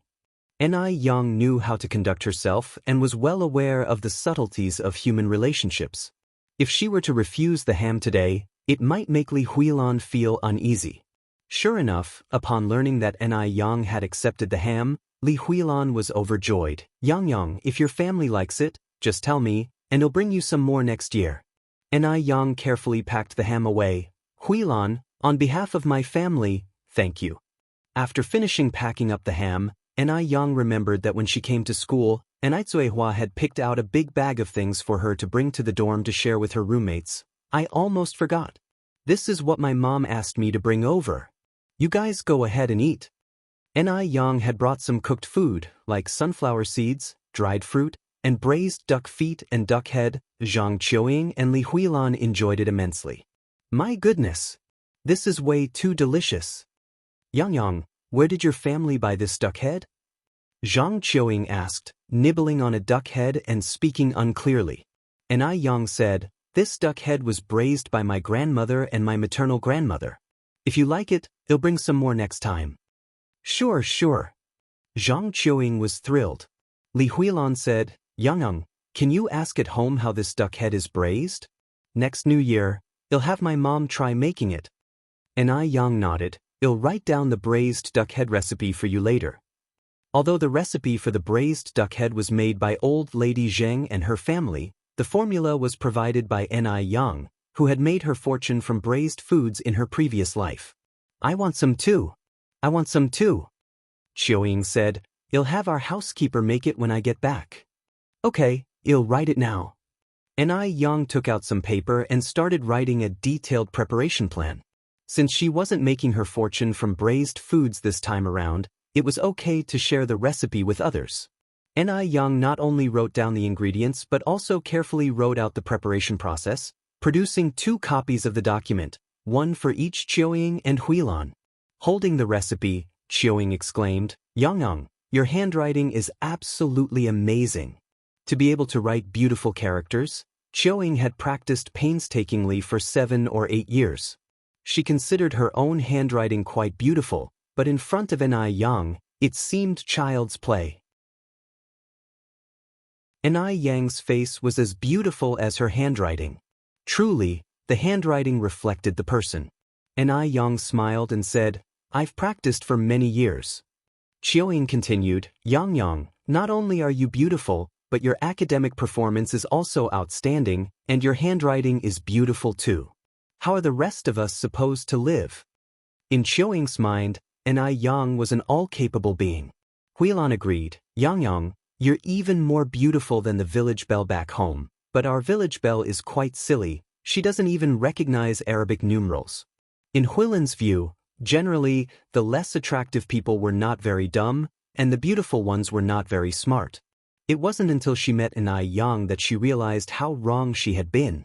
Just then, as if suddenly remembering something, Qiuying said, Oh, right Yang, my ice-smooth jade skin is almost finished. Could you help me get another set? Sure, Yang nodded. Thank you so much, Yang. Qiuying continued, Also, Yang, my mom really likes ice smooth jade skin too. Could you get an extra set for me? I'll send it back home for her to use. Sure, no problem, and Yang made an okay gesture. But I really love you so much, Yang. The effects of ice-smooth jade skin were truly incredible, so much so that after the winter holidays ended, Qiuying had wanted to buy a set at the store herself, but she was in for a shock. The products were in extremely high demand. They were sold out and unavailable. And Yang smiled and said, "You're welcome." Qiuying then asked, Yang, do you know someone from the ice-smooth jade skin internal team? And Yang nodded, yes. When Wuxia walked in pulling her suitcase, she happened to hear this part. Her eyes lit up. Ever since she started using the basic ice-smooth jade skin, her skin had become incredibly smooth, as if she had put on a new layer. She too wanted to try a limited edition set. As Yang was in the dorm today, she saw it as an opportunity to make peace and then ask Yang to help her get a box. With this in mind, Wuxia's face broke into a smile as she carried her luggage into the dorm. Yang, everyone's already here. I thought I'd be the first one. Yang looked at her, somewhat surprised. Wuxia had changed quite a bit over the winter break. She remembered how at the beginning of last year, Wuxia used to look down on the three of them. Since Wuxia had greeted her first, Yang naturally wouldn't ignore her. We just arrived too, and since my home is in Beijing, it was quite convenient for me to come. Huilan and Qiuying were used to it, as Wuxia's attitude towards them had gradually improved since the second half of last year, even sharing snacks with them proactively. After arranging her luggage, Wuxia took out 3 packages of local products from her hometown to share with Yang and the others. This is a specialty from my hometown. I hope you won't mind it. Wuxia's home was in Hang City, and the specialty was silk. The packets contained real silk scarves. Holding the silk scarf that Wuxia had gifted her, Yang felt almost as if she were floating on air. She felt like she was dreaming. Just then, Wuxia continued, Yang, I just heard you say that you know someone from the Ice Smooth Jade Skin internal team, right? Yang nodded, yes. Wuxia grabbed Yang's hand. Yang, I was wrong before, and I know it. I've apologized to Huilan too. Let's make peace from now on. Could you also help me get a box of the limited edition Ice Smooth Jade Skin? If you find any errors, ads pop up, ads redirect, broken links, non-standard content, etc., please let us know reports so we can fix it as soon as possible.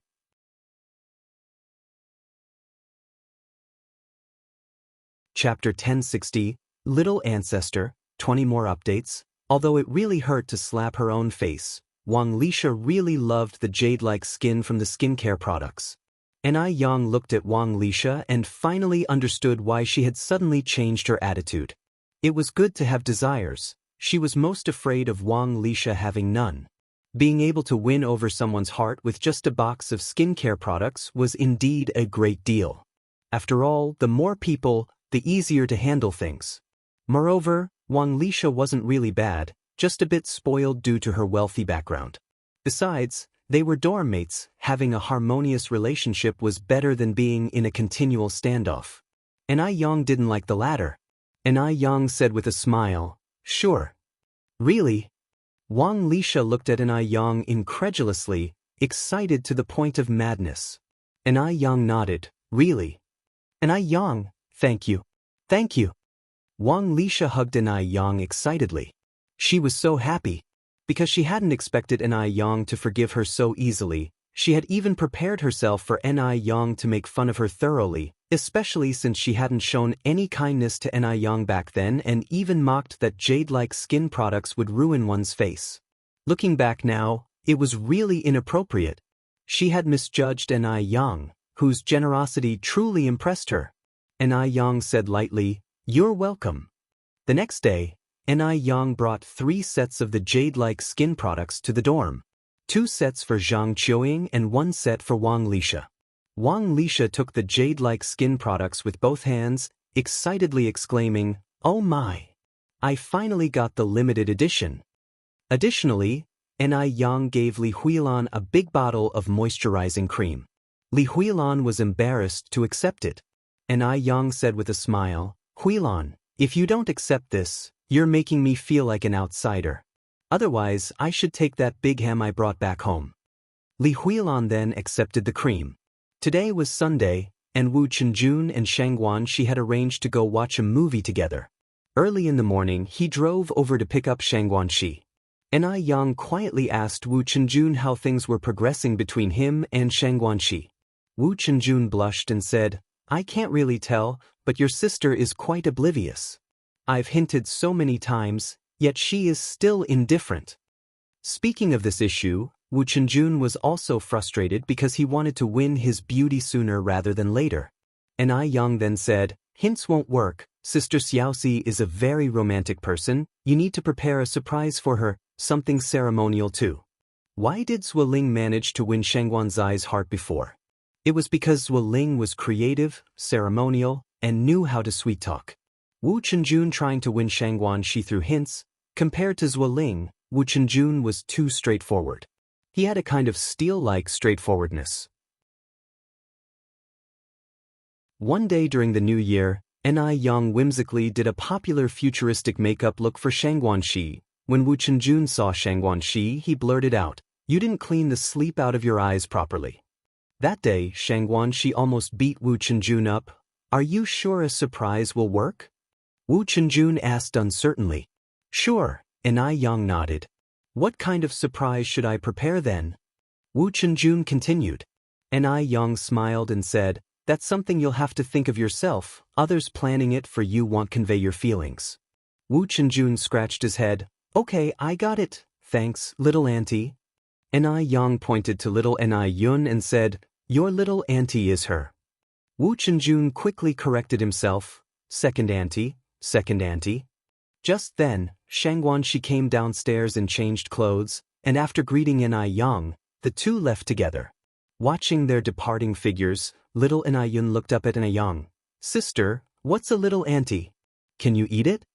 You just know about eating. Ni Yang tapped little Ni Yun on the forehead. Little Ni Yun was now the little foodie of the house, like a blender, eating everything, not picky at all. Even avocados, as unpleasant as they were, she could eat 2 at a time. With some innocence, little Ni Yun said, isn't it you who said in life, it's all about food and drink? Oh, Ni Yang said with a smile full of meaning, our little Yun Yun has gotten smart, now even able to think critically. Little Ni Yun then asked, Sister, what does think critically mean? Ni Yang said speechlessly, are you a Y machine? Little Ni Yun scratched her head. Sister, what is a Y machine? Can you eat it? Ni Yang. Little Ni Yun asked again. Sister, why am I Brother Chenjun's little aunt? Ni Yang put her index finger to her lips and made a silence gesture. Shush, keep your voice down. Don't let Sister Xiaoxi hear this. Little Ni Yun tilted her head. Why can't we tell Sister Xiaoxi? Ni Yang whispered, because this is a secret between the 3 of us. Oh. Little Ni Yun nodded, not quite understanding, and covered her mouth with her hands, whispering, okay, I got it, sister. It's a secret I won't tell Sister Xiaoxi. Just then, Duo flew onto little Ni Yun's shoulder and, mimicking her earlier manner, tilted his head and asked, Sister, what is a little ant? Ni Yang looked at Duo with a smile. Duo, do you want to know what fried bird means? Duo flapped his wings proudly. Oh, I'm so scared. Ni Yang grabbed Duo, half squinting her eyes. Are you scared now? Duo flapped desperately. Help. Help. Silly cat, help. Someone's going to kill the bird. Just as she spoke, Depang charged over from afar, constantly meowing at Ni Yang and scratching at her legs as if to say, if Ni Yang didn't let Duo go today, it would cling to her forever. Meow meow meow. Duo maliciously said, silly cat is so silly. Ni Yang, this silly cat really was dumb, tormented by Duo every day, but now that Duo was in danger, it eagerly rushed over to save him. It seemed that cross-species friendships existed too. Ni Yang released Duo. All right, you guys go play. No sooner had Duo gained his freedom than he pecked at Depang. Friendships can capsize in an instant, and Depang immediately flashed his claws, as if he'd wipe out Duoduo's entire lineage. After playing with the silly cat Depang for a while, Duoduo was nowhere to be seen. The lively streets of Beijing. Duoduo perched on the shoulder of a refined man in casual clothes. "Little jerk, where are we going?" "We're going to eat," Du Qingfeng answered. "Little jerk, I'm hungry." Duoduo pecked at the fine hairs near Du Qingfeng's ear. "Hungry? Hungry? You're so annoying," Du Qingfeng said, twirling his Buddha beads. "You're the annoying one, your whole family is annoying." Duoduo got ruffled. Du Qingfeng remained calm. "In this world, you're probably the only bird that dares to talk to me like this." He could never have dreamed that he'd indulge a bird this way. Duoduo cheekily said, "Because I'm your little ancestor." Du Qingfeng, "Little jerk, your little ancestor is hungry." "Speak properly," Du Qingfeng commanded, his expression unchanging yet with a stern look in his eyes.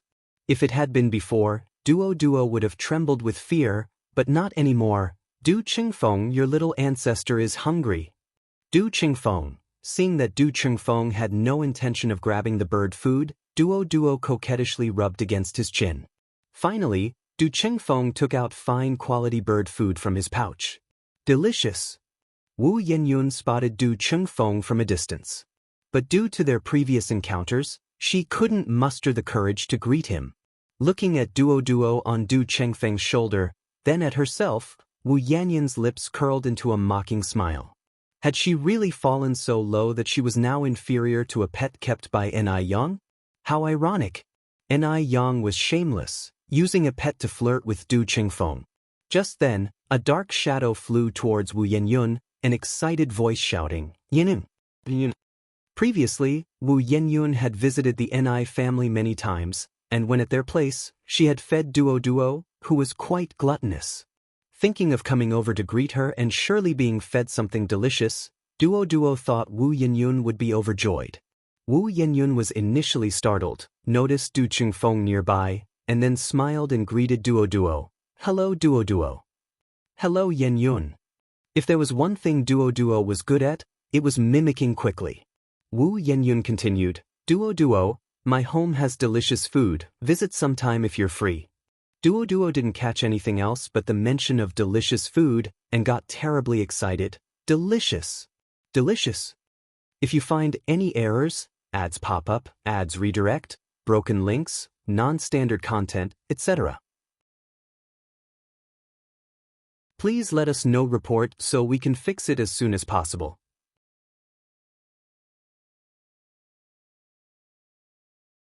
Chapter 1061. She is like the moon surrounded by stars. Chapter 21. Wu Yenyun watched Duoduo with a smile that reached her eyes. But in reality, the happier she appeared on the surface, the more she hated Ni Yang in her heart. She hated everything about Ni Yang, including this beast. Just as Duoduo was about to say something more, the sound of old Dust's voice filled the air. "Duoduo, come here." "Goodbye, Yenyun." Duoduo politely bid farewell to Wu Yenyun. Wu Yenyun waved her hand toward Duoduo. Duoduo flew straight to Old Dust's shoulder. "You little rascal, I want to eat more." Old Du held Buddha beads in one hand while pulling out a brocade pouch with the other. "Who was that just now?" "Yenyun, it was Yenyun." "Wu Yenyun." Old Du frowned slightly, a hint of surprise flashing in his eyes. Duoduo ate a grain of birdseed. "You can't be that rude, you must call her Yenyun." "Listen, Duoduo." Old Du turned his head to look at Duoduo. "From now on, you're not allowed to speak to Wu Yenyun, nor eat anything she gives you." "Why?" Duoduo tilted its little head as it looked at Old Du. Old Du glanced at the retreating figure of Wu Yenyun. "No reasons, just don't." "Oh." Duoduo nodded earnestly. Wu Yenyun went straight to a corner to hide, then peered secretly at the backs of Old Du and Duoduo, biting her lip tightly. Duoduo was a talking bird. This beast must have said many bad things about her in front of Old Du. Otherwise, Old Du wouldn't ignore her. A beast wouldn't badmouth someone for no reason. You would know without thinking that it must have all been taught by Ni Yang. It's too much. Ni Yang really is too much. She clearly knew that Wu Yenyun liked old Du, yet she still did this. She was just opposing Wu Yenyun. Wu Yenyun wanted to find a place to cry her heart out, but she knew she couldn't cry. She couldn't admit defeat. She wouldn't lose. Wu Yenyun. Just then, someone patted Wu Yenyun's shoulder from behind. Wu Yenyun got startled and turned around, only to see it was Wei Haoguang. Wei Haoguang was 2 years older than Wu Yenyun, 20 this year, and had stopped attending school due to the prosperity of his family, which allowed him to laze about every day. However, it's worth mentioning that Wei Haoguang had an especially delicate face, appearing gentle and scholarly, like someone who was well-read. Wu Yenyun, being a student, naturally didn't know this socialite Wei Haoguang. They met at the hospital. "It's you, Wei Haoguang." Wu Yenyun put on a slight smile. Wei Haoguang showed concern. "You seem a little unhappy. Did you encounter any difficulties? Tell me and I'll help you solve them." "No," Wu Yenyun shook her head. "By the way, you haven't had dinner yet, right? Come on, let me treat you to a meal at a big restaurant," Wei Haoguang continued. Wu Yenyun kept shaking her head. "No need, I'm going home." Wei Haoguang followed her steps. "Wu Yenyun, aren't we friends? You don't even want to have a meal with me?" Wu Yenyun was no fool. She knew Wei Haoguang was interested in her, but she had no interest in him. She only liked old Du. After seeing someone like old Du, with his charming rogue demeanor, her heart couldn't accommodate anyone else. Unfortunately, with Yang stirring up trouble, old Du would never notice her. Thinking of this, a deep sense of unwillingness appeared in Wu Yenyun's eyes. Wu Yenyun then said, "I'm sorry, Wei Haoguang, but I still have homework to finish. I need to go home and do my homework." Last year, Yang took the national top scholar spot, and this year, her total score must beat Yang. The must. "Doing homework is so boring. Come and play with me instead, let me show you around." Wei Haoguang grabbed Wu Yenyun's hand and led her to the motorbike parked by the side. Wu Yenyun was forced onto the motorbike. Wu Yenyun had ridden bicycles and been in cars, but this was her first time on a motorbike. Wei Haoguang had also called a group of brothers, and about a dozen of them started racing on the winding mountain road. Wu Yenyun hugged Wei Haoguang's waist tightly, screaming continuously, and as the adrenaline surged, her depressed mood also began to lift. Isn't it thrilling?" Wei Haoguang turned his head and shouted at Wu Yenyun. "Thrilling! Happy! Happy!" Wu Yenyun shouted back loudly. With a beauty by his side, it was Wei Haoguang who, of course, won this race. "The boss is awesome. The boss is mighty." Wei Haoguang took off his helmet. "Stop the nonsense and pay up." Everyone immediately pulled out their money. "Big bro, is this your wife?" Wu Yenyun heard this title for the first time.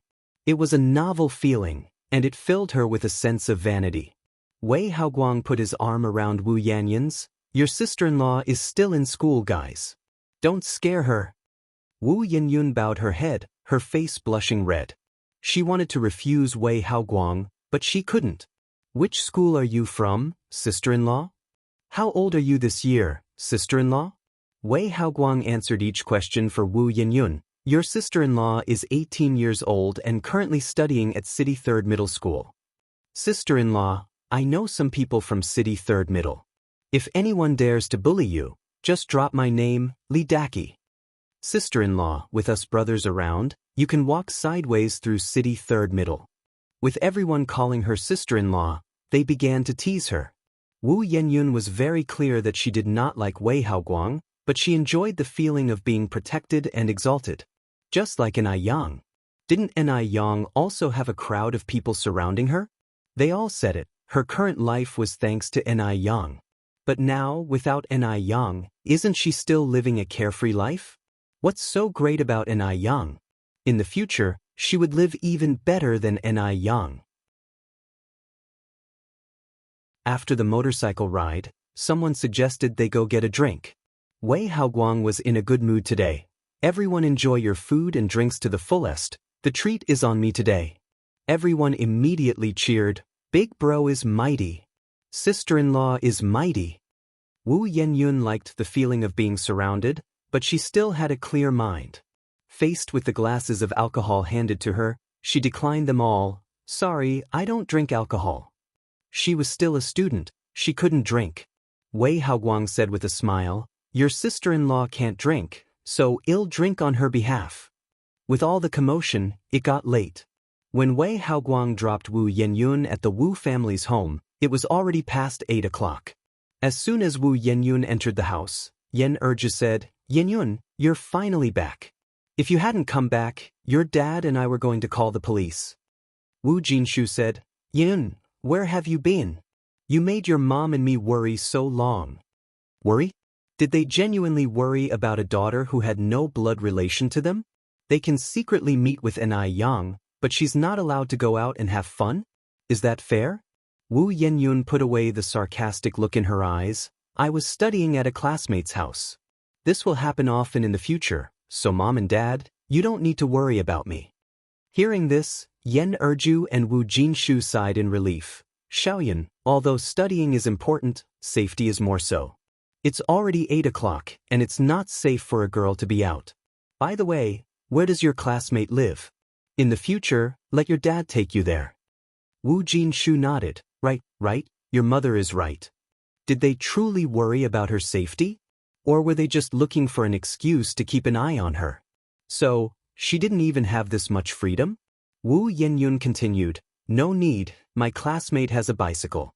She just rode me back on her bike, it's very safe. What is your classmate's name? Yan Erju asked with some concern. Suddenly, Wu Yenyun felt a wave of irritation. They had to control everything. Everything. At the Ni family, Ni Yang did whatever she wanted and nobody ever bothered her. But what about her? She was being watched by everyone. Was she a prisoner? Or in their eyes, would she never measure up to Ni Yang? Everything Ni Yang did was right. Everything she did was wrong. Suppressing her frustration, Wu Yenyun said, her name is Wang Fong, she lives on Bikrai Road. I'm going to my room to read now. Yenyun, aren't you going to eat? We've left some food for you on the table. Yan Erju continued. I've already eaten at Wang Fang's house. You child, how can you just eat at someone else's home? You're not allowed to do that in the future, Mom. Wu Yenyun turned to look at Yan Erju, cutting off her unfinished words. What? Yan Erju paused. Wu Yenyun went on, Wang Fang's family isn't as stingy as you imagine. If you find any errors, ads pop up, ads redirect, broken links, non-standard content, etc. Please let us know report so we can fix it as soon as possible.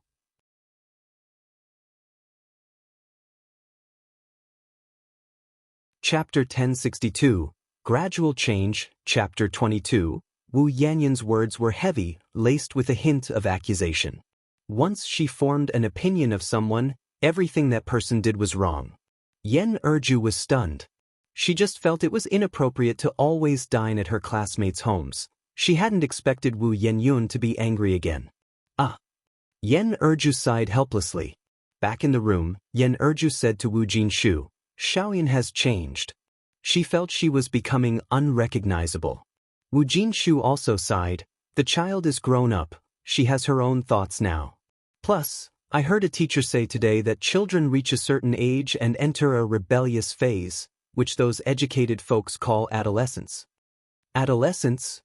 Yan Erju frowned, looking puzzled.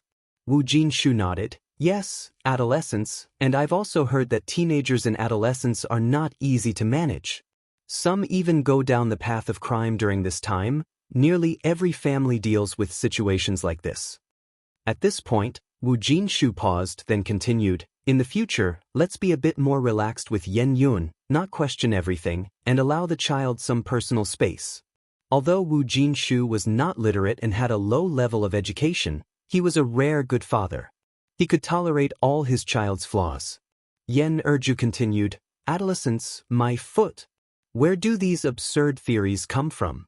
Why didn't I have an adolescence when I was young?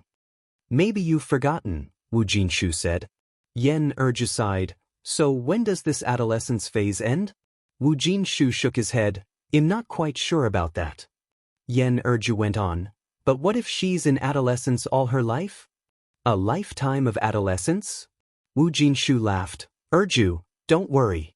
Although I don't know when adolescence will end, it definitely won't last a lifetime. During this period, Wu Yinyun almost went riding motorcycles with Wei Haoguang every day after school and gradually learned to drink. Late returns home had become the norm.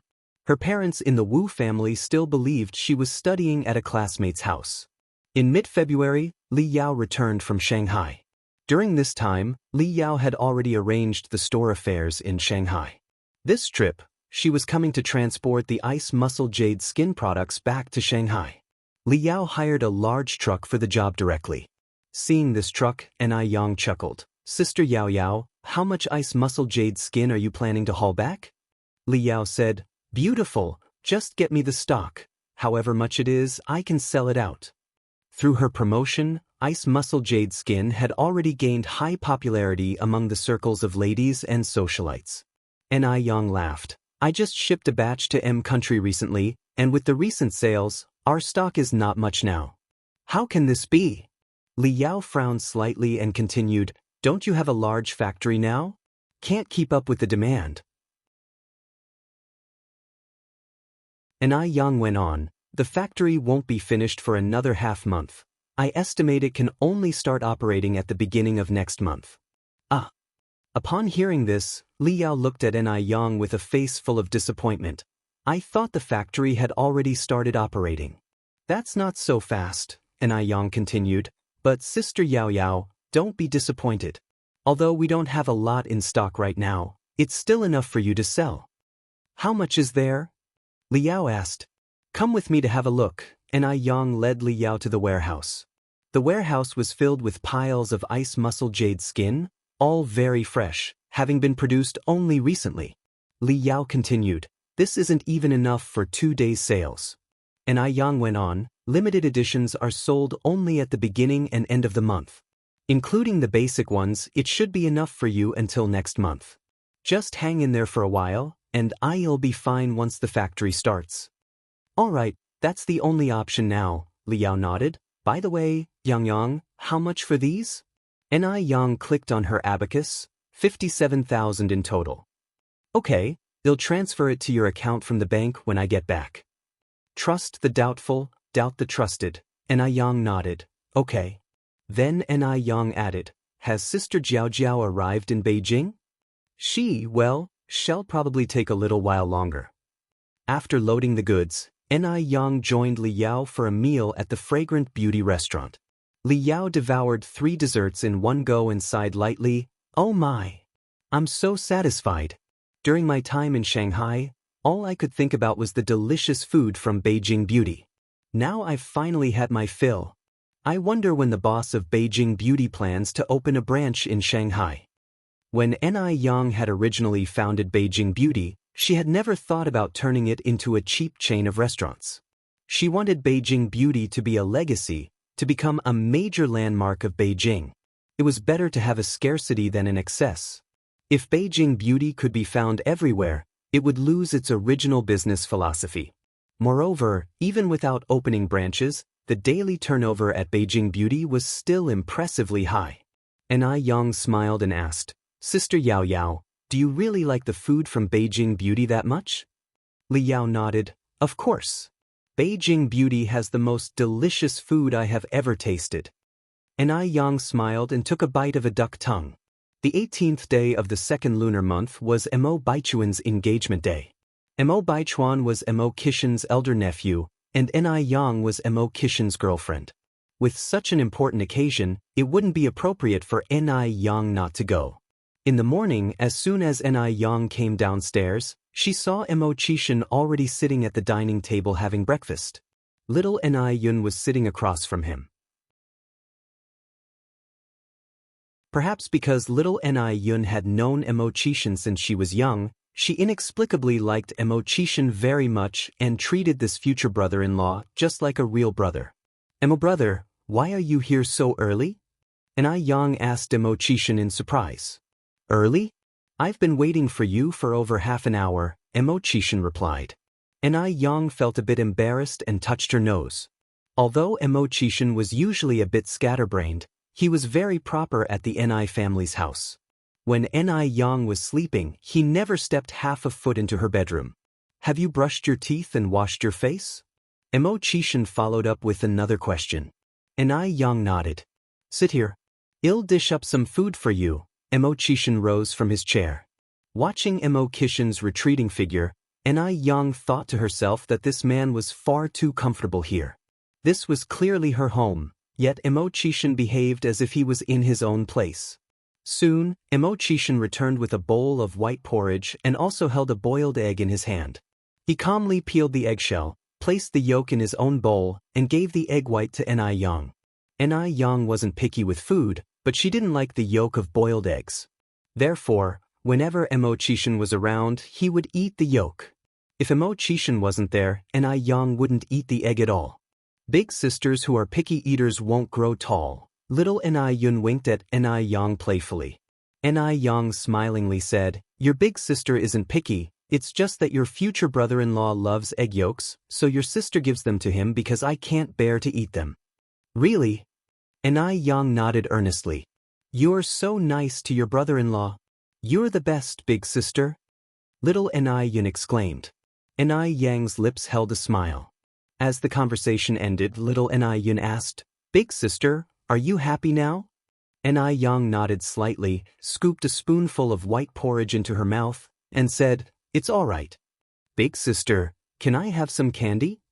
At this, little Ni Yun held up a small finger, just one piece. Ni Yang shook her head with a smile. Nope. Why not? Little Ni Yun began shaking Ni Yang's arm, pouting, You're the best, big sister. That won't work, your sugar-coated bullets are useless against your sister. Little Ni Yun turned her head to Mo Chishan. Brother-in-law. Mo Chishan turned to look at Ni Yang. Looking at me is no use. Your sister is the boss here. I have to follow her lead. Little Ni Yun's mouth quivered and she burst into tears with a loud wah. No candy means no candy, crying won't change anything, Ni Yang added. Little Ni Yun sobbed and sniffled, saying, I like you so much, big sister, you really disappoint me.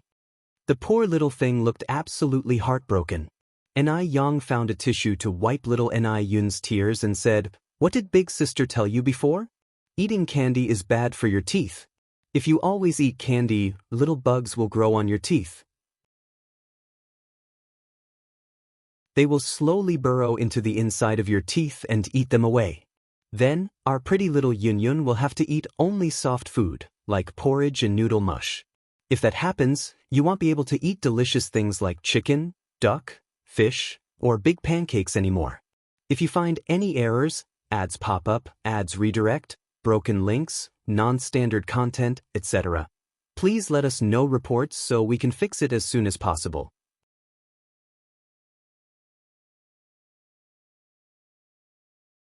Chapter 1063, Mo Baichuan's Engagement, 23rd Update. Hearing this, little Ni Yun covered her mouth in fear. No, I don't want little bugs to grow on my teeth. Then will you still eat candy? Ni Yang asked. Little Ni Yun hesitated, then asked, Did great-grandma also lose her teeth to bugs because she ate too much candy? Yes, Ni Yang nodded seriously. So Yun Yun, from now on you can only have one candy a week, otherwise, bugs will eat your teeth. So, will you listen to your sister from now on? I will, little Ni Yun nodded. Between candy and her teeth, little Ni Yun wisely chose her teeth. Just then, Grandpa Zheng walked in with a hoe. Yang, I thought I heard little Yun Yun crying just now. Why was she crying? You should ask her yourself, Ni Yang responded. Little Ni Yun looked up at Grandpa Zheng. Grandpa, I won't eat candy anymore. Sister said that eating candy makes little bugs grow on teeth. Grandpa Zheng, who doted on little Ni Yun, chuckled, having one occasionally won't harm you. Little Ni Yun held up one little finger. Sister said only one a week. Oh, our little Yun Yun is so pitiful. Grandpa Zheng exclaimed. Little Ni Yun, cunning as she was, immediately put on a sad expression following behind him. Ni Yang looked at Grandpa Zheng. Grandpa, you must not secretly give Yun Yun candy. Grandpa Zheng nodded. I want. After breakfast, Ni Yang and Mo Qishan left for the Mo family's house. Grandpa Zheng, not fond of going out, stayed home with little Ni Yun, while Grandma Zheng and Grandma Shangguan had already gone in Shangguan Dihui's car. The engagement ceremony was held at the Mo family's villa. By 10 in the morning, many friends and relatives had already gathered at the Mo family's villa to offer their congratulations. Indeed, there were also those who came to watch the spectacle. Before this, Zhao Jingrong had been Mo Qishan's fiancé. Baichuan was a junior in the family, and now things were in disarray, weren't they? More importantly, Baichuan had previously been cheated on by Li Xianxia. Everyone thought Zhao Jingrong must have been kicked in the head by a donkey to marry Baichuan. Otherwise, with Zhao Jingrong's status, she could have found someone better. In fact, Zhao Jingrong's parents and brothers initially did not approve of her being with Baichuan. But after finding out that Baichuan was Mr. Mog, they had no more objections. That was the famous Mr. Mog. Marrying him was like a blessing cultivated over 3 lifetimes. Now let them laugh. Once they find out Baichuan is Mr. Mog, they'll be the ones surprised. By then, Zhao Jingrong would be the object of the whole city's envy. Zhao Jingrong, dressed in a red gown, and Mo Qishan stood at the entrance to greet the guests. Mo Qishan gently held onto Ni Yang as they walked over. Uncle Lu, Miss Ni, Zhao Jingrong was in a great mood today, all smiles. After all, the man standing next to her was a well-known figure. Soon she would be his fiancé, his companion. Baichuan watched the two approaching. He felt it was utterly blinding. This worthless Uncle Lu was definitely not worthy of Ni Yang. Ni Yang would never fall for such a man. Ni Yang must be truly heartbroken today, especially since he was getting engaged to Zhao Jingrong. But heartbreak was useless now. He had given Ni Yang a chance, and it was she who did not seize it properly. She couldn't blame anyone else. Baichuan squinted his eyes, subtly observing every minute expression on Ni Yang's face. Ni Yang, as usual today, wore a Chong Sam and a coat. The plain Chong Sam paired with a deep blue coat emanated an indescribable vigor. Ni Yang handed a prepared red envelope to Zhao Jingrong. I wish you love that endures through the years, may you know each other as intimately as ever, and may you bathe in the river of love for the rest of your lives. Thank you. Zhao Jingrong accepted the red envelope, then responded, I also wish that you and Uncle Lu soon achieve harmony and enter the palace of marriage. Ni Yang smiled and thanked her, then she and Mo Qishan walked inside. Baichuan slightly frowned. He felt something was off. From the beginning to the end, Ni Yang's face showed not a hint of sadness. Seeing the person she loved get engaged to another woman, could she really feel nothing? Or was she suppressing her own feelings? Actually, deep inside, she had already fallen apart. After all, Ni Yang was the best at acting. That must be it. In the hall, Mo Baichuan's parents were hosting important guests. Mrs. Mo was chatting with Mrs. Shangguan and Mrs. Zheng.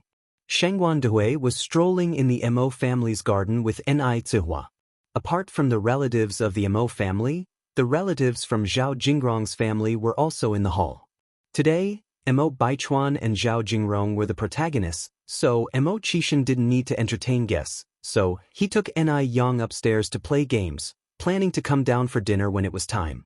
As Mo Baichuan made several rounds in the hall and failed to see Ni Yang, he became more convinced that Ni Yang must be feeling terrible inside. Without even thinking, he knew Ni Yang must have secretly hidden in a corner to cry. She brought this on herself. She didn't deserve any sympathy. Mo Baichuan indifferently withdrew his gaze and, urged by Zhao Jingrong, went with her to attend to Zhao family's relatives. The engagement party was very smooth. Ni Yang and Mo Qishan didn't come downstairs until it was time to eat. The Mo family was thriving, and during the meal, Song Beiqing brought a group of younger family members to toast. Ni Yang actually had a good tolerance for alcohol, but Mo Qishan wouldn't let her drink, blocking all the shots taken by the juniors. His originally pale face warmed with hints of ruddy color. His whole demeanor took on a more lively charm. Ni Yang quietly tugged at Mo Qishan's hand. Brother Mo, you've had too much. I know my limits, I won't overdo it, Mo Chishan whispered close to her ear. Actually, I can hold my liquor pretty well too, Ni Yang said. Hearing this, Mo Chishan's expression darkened slightly. Nonsense. Why should a girl be drinking at all? What about you then? My tolerance should be better than yours. In my previous life, I once drank over a liter of vodka and didn't even feel dizzy. Mo Chishan's eyes deepened, the scent of alcohol warm as it evenly floated to Ni Yang's ear. Do I look like I can't handle it, Ni Yang. She suspected that Mo Chishan was flirting, but she had no proof.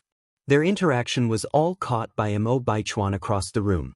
Upon seeing this scene, Mo Baichuan's face turned sour. What was Ni Yang doing? Was she doing this on purpose for him to see? Did she think he liked her that much? Then she was really overestimating herself. Mo Baichuan's face subtly changed, and he reached out to put an arm around Zhao Jingrong's waist. Come, let's go and give Uncle Six and Auntie Six a toast. Okay, Zhao Jingrong nodded. The two walked over to Mo Chishan and Ni Yang. Mo Baichuan raised his glass. Uncle Six, Auntie Six, Jingrong and I would like to toast to you. Your Auntie Six doesn't drink much. You'll have her drink, he said and then downed the drink in his glass. His gesture of blocking the drink for Ni Yang was inexplicably charming. Zhao Jingrong was a bit fascinated. She had been with Mo Baichuan for so long, and he had never done something so considerate, let alone block a drink for her. Moreover, regardless of Mo Chishan looking better than Mo Baichuan, he had a royal aura that Mo Baichuan did not possess. Too bad, appearance and aura can't be eaten. Even if Mo Chishan looked good, he was nothing but a wastrel at heart. Thinking this, Zhao Jingrong felt somewhat better. She was marrying Mr. Mog. How could this wastrel, Mo Chishan, compare? After the toast, Mo Chishan put the glass back on the table. Have some tea quickly. Ni Yang gave Mo Chishan a strong cup of tea. It's to help with the alcohol. Throughout it all, Ni Yang had not spared Mo Baichuan a single glance. Mo Baichuan squinted his eyes and walked away with Zhao Jingrong. Just then, an elderly couple with gray hair walked over, holding on to each other. The elderly couple were shaky on their feet and almost fell as they approached, but fortunately, Ni Yang quickly stood up and steadied them. Be careful, elderly. Thank you. The elderly man looked up and saw Mo Chishan, excitedly exclaimed, Uncle Six. Uncle Six, do you still remember me? Imsanwazi. Uncle Six? Who is this elderly man calling? Both of these elderly people seem to be in their 70s or 80s. Didn't that make their Uncle Six over 100 years old? But she hadn't seen any centenarians at the event today. For a moment, Ni Yang was confused. If you find any errors, ads pop up, ads redirect, broken links, non-standard content, etc., please let us know reports so we can fix it as soon as possible.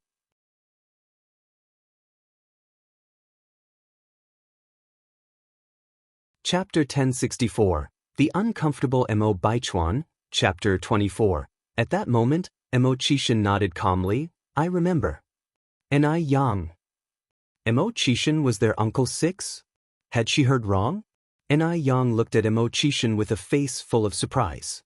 Mo Chishan smiled and said, Yang, this is my nephew Lu Daqiang. You can call him Daqiang or Third Kiddo, it's all fine. Third Kiddo, this is your Auntie Six. The old master said very respectfully, Hello, Auntie Six.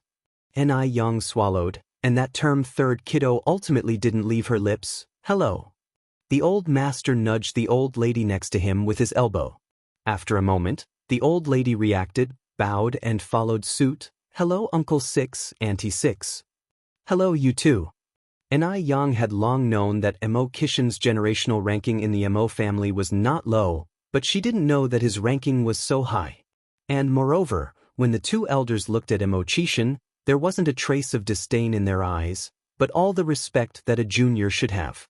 A prominent family really was a prominent family. That kind of adherence to tradition that came from the bones was something ordinary people simply couldn't imitate. Just then, the old master called over a middle-aged couple and proceeded, Uncle Six, Auntie Six, this is the Jianhua couple. Jianhua, Ingzi, these are your Grandpa Six and Grandma Six.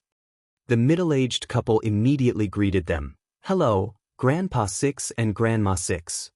Ni Yang raised an awkward but polite smile. "Hello to you too." Mo Chishan casually took out 2 red envelopes from his pocket and handed them to them. After the family of 4 left, Ni Yang looked at Mo Chishan and said, "I didn't expect your family ranking to be so high." Mo Chishan, with an air of someone used to the world, said, "What's so surprising about that? Some people even call me great-grandpa. It's just that they're not here today." Mo Baichuan's generational ranking in the Mo family was already high, and since Mo Chishan was the youngest, his ranking was naturally even higher. Ni Yang said, "Does that mean I'm supposed to be a great-grandma now?" Mo Chishan continued, "What does it matter if our generational ranking is high? Wait until our daughter is born in the future, and they'll all have to call her granny." Because little Ni Yun was just too cute, Mo Chishan particularly wanted a daughter. A daughter born to him and Ni Yang would definitely be very cute and very pretty. "Cut it out." Ni Yang poked Mo Chishan's arm. "Dream on." Mo Chishan, slightly tipsy, wrapped an arm around Ni Yang's shoulder. "Yang, let's have a few more daughters in the future. Right now there's a family planning policy, each family can only have 1 child, Ni Yang reminded him. "Then shall we immigrate to another country?" Mo Chishan suggested. "No." Ni Yang said, "Born a Chinese, die with the soul of a Chinese, I am firmly against changing nationality." Ni Yang aspired to earn a hefty sum from foreigners for the Chinese skincare industry and to stand up for it. How could she possibly consider immigration? She was Chinese, why would she contribute to another country? That was just impossible. "All right then, if you don't move, I won't move. In the future, you'll call the shots in our family." Actually, Mo Chishan had no intention of immigrating either, he just said it on a whim. "Big brother, you've had too much to drink. I'll help you upstairs to rest." "I haven't had that much."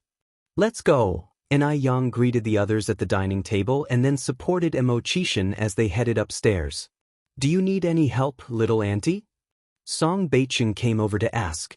With one hand around Mo Chishan's waist and the other gripping his hand, Ni Yang said, "Thanks, but there's no need. I can manage on my own." "Are you sure you can handle it?"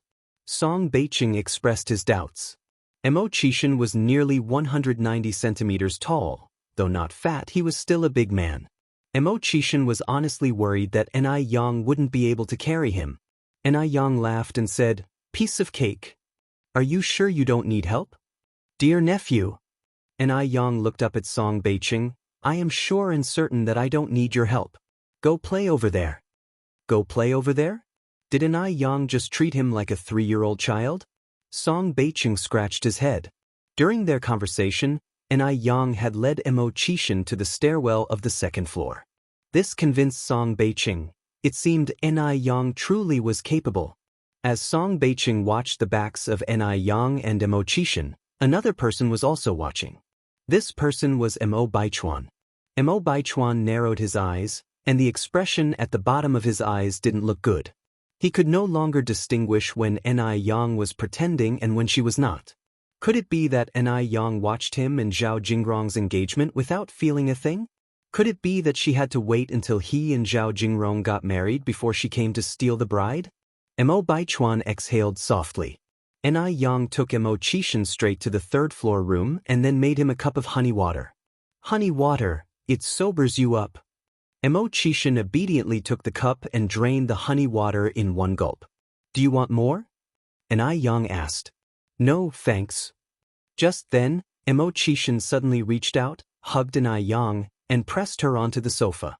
Feeling his unusual behavior, Ni Yang pushed him. "Brother Mo, you're drunk. Don't move, let me hold you for a while." Mo Chishan's tone was deep. After quite some time, Mo Chishan finally let her go, stood up, and walked to the side. "Brother Mo, where are you going?" "I'm going to the restroom," Mo Chishan answered. "Do you need help?" Ni Yang asked absent-mindedly. Upon hearing this, Mo Chishan's steps halted, and he turned to look at Ni Yang. The depth of his eyes seemed like a concentrated ink that had not spread. His tone was low. "Are you sure?" Only then did Enai Yang realize what she had said, and her ears blushed furiously, abandoning the cup, and she walked downstairs. "I'll go check downstairs." Mo Chishan let out a light chuckle, pulled open the bathroom door, and soon there was the sound of splashing water from inside. Downstairs the guests were still in abundance. "Aunt, why did you come down alone? Where is my uncle?" Song Beicheng saw Enai Yang coming down from upstairs and asked with concern. "He drank too much and is lying in bed now," Enai Yang said. Song Beicheng nodded. "I see." Actually, since a moment ago, Song Beicheng had found it quite strange. Mo Chishan used to have a very good alcohol tolerance, so how did he get drunk after just a few drinks today? "Aunt, when do you plan to get the formalities done with my uncle?" Song Beicheng inquired. "What formalities?" Enai Yang hadn't quite caught on. Just then, Mo Baichuan, who happened to be holding a wine glass, overheard the conversation. Hearing Enai Yang's tone, it seemed that she had no intention of being together with Mo Chishan. He knew it. The reason Enai Yang was with Mo Chishan was all because of him. In this way, on the day of his and Zhao Jingrong's wedding, Enai Yang was sure to show her true colors. With this thought, Mo Baichuan's originally gloomy heart suddenly brightened. "The formalities with my uncle, of course." Song Beicheng continued. "When are you planning to have the wedding?" Enai Yang smiled. "Oh, there's no rush. Let's talk about it after I graduate." Enai Yang was only 19 this year. She didn't want to step into the institution of marriage so early. Might as well wait. After all, men don't have to give birth, so it doesn't matter if they marry late. Song Beicheng said, "But my uncle is already 29 this year. By the time you graduate, he'll be old." Enai Yang raised an eyebrow slightly. "Nephew, as I recall, you're about the same age as your uncle, right? Do you have a girlfriend? When are you getting married? If you don't, I have a few pretty girls around me. Shall I introduce you to one?" Hearing this, Song Beicheng felt a headache coming on. He hated being rushed into marriage the most and quickly replied, "Aunt, I have other things to deal with. I'll check over there." Enai Yang chuckled. This engagement conveniently set the wedding date for Mo Baichuan and Zhao Jingrong, which was on the 18th of June on the lunar calendar, more than 4 months away. Time passed quickly, and in the blink of an eye, another half-month had gone by. During this time, Zuoling had a hard time.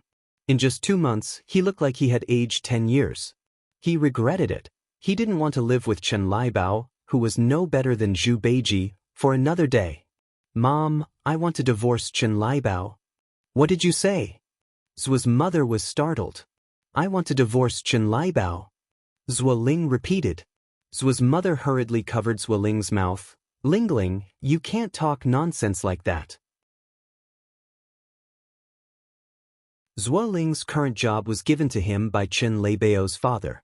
If he divorced, where would Zuoling work? "Mom, I've had enough." Zuo's mother said, "Actually, Laibao is not bad except for having a bit of a temper. She comes from a good family. After her parents pass away, all their property will be yours.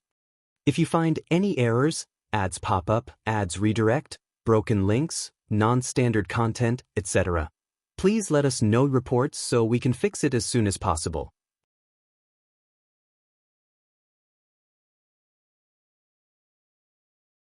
Chapter 1065. Upon learning the truth, filled with immense regret, 25th update. As she finished speaking, his mother continued, "You're not still thinking about that Shangguan Shi, are you?" Zuoling fell silent for a moment. His mother slapped him on the back of his head. "You're such a fool. Shangguan Shi is just a little village girl. How could she compare to Laibao? If you married Shangguan Shi, our family might not even have a warm meal to eat." In summary, his mother was still very satisfied with Chen Laibao. After all, Chen Laibao was rich. Zuoling sighed. His mother went on, "Lingling, don't talk about that kind of thing in the future. They say when you marry for clothes and food, but it's the same when you take a wife. A girl with conditions like Laibao, there are countless people outside who are vying for her. It's also because Laibao has good taste that she chose you. Come on, go shopping with Mom and watch a movie. Watching a movie will make you feel better." Zuoling followed his mother out. Coincidentally, Just as they hit the street, they saw an acquaintance. It was Xianxia? They saw Xianxia coming out of the mall carrying big and small bags and getting into a sedan car. A sedan car. His mother nudged Zuoling's arm. Is that person Xianxia? Zuoling was stunned. It seems like her.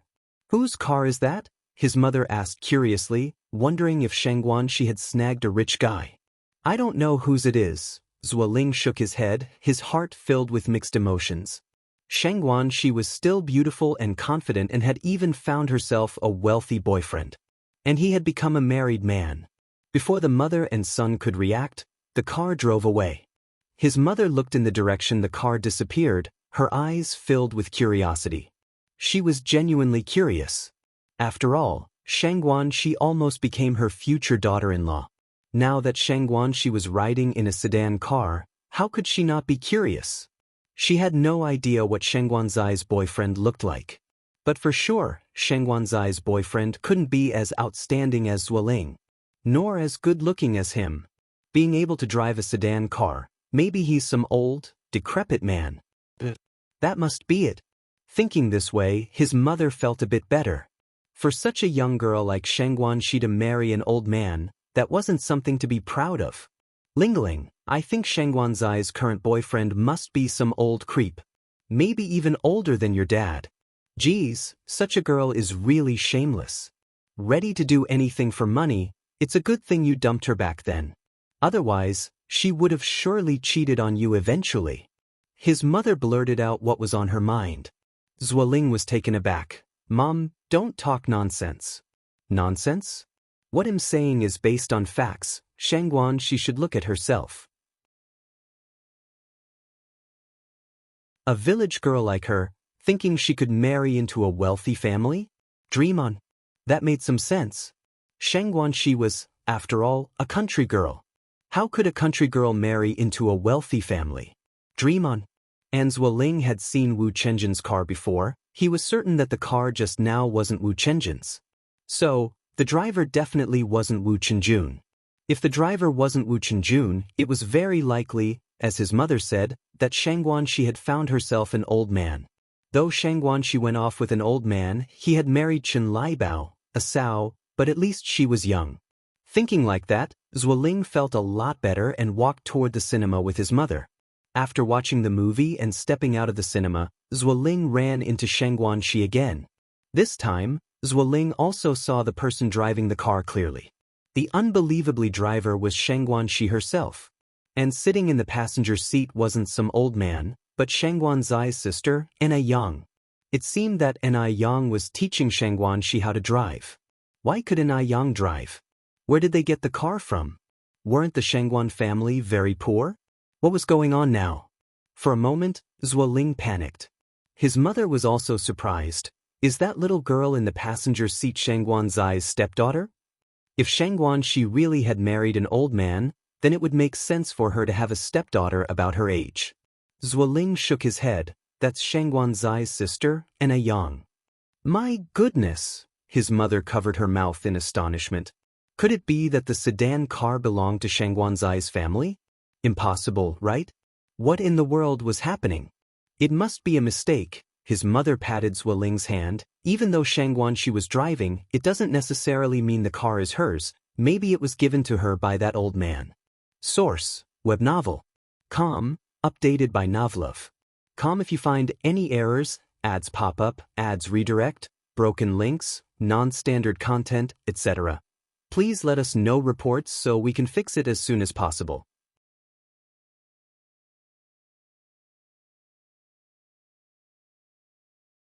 Chapter 1066. Upon learning the truth, filled with immense regret, 25th update, _2. Really? Zuoling's feelings were extremely complicated now.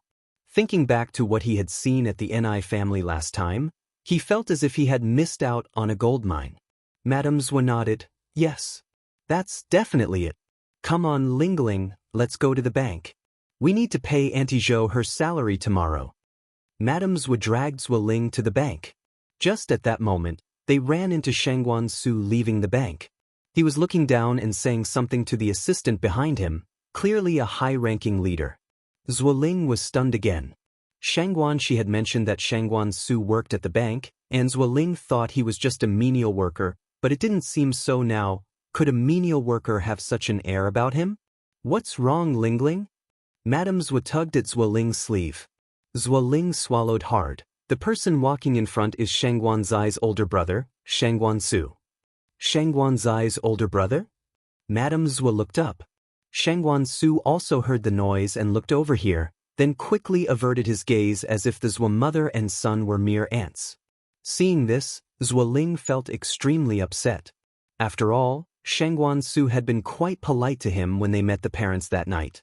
Madame Zhuo, holding Zuoling's arm, said, "If Zai's brother works at the bank, then the people there must surely know the Shangguan family's situation. Let's go and inquire." Zuoling was pulled by Madame Zhuo into the bank lobby. While withdrawing money, Madame Zhuo took the opportunity to ask, "By the way, does that young man named Su work at your bank?" The teller smiled and said, "Su is our bank manager." Manager? Hearing these two words, the Zhuo mother and son were completely stunned. What's the concept of a manager? Ordinary people find it very difficult to become even clerks at a bank, and if a family has a bank manager, he must be the pride of the entire family. Not to mention a manager. Neither Madame Zhuo nor Zuoling expected Su to be the manager. Madame Zhuo was taken aback and then said, "Comrade, you must be joking with me. I know Su. He even has a sister named Shi. If Su really is the manager, would he still live in the countryside?" The teller smiled and responded, "Auntie, I'm not joking with you at all. Su is indeed our manager, and he comes from an exceptional family background. His family's business is a century-old illustrious household in Beijing. As for why he lives in the countryside, I heard it's because the elders in his family say the rural air is better. But our manager only stays there once a week." Speaking of Su, the teller had a lot to say. Our manager is a man with ideals and aspirations. He doesn't want to inherit the family wealth.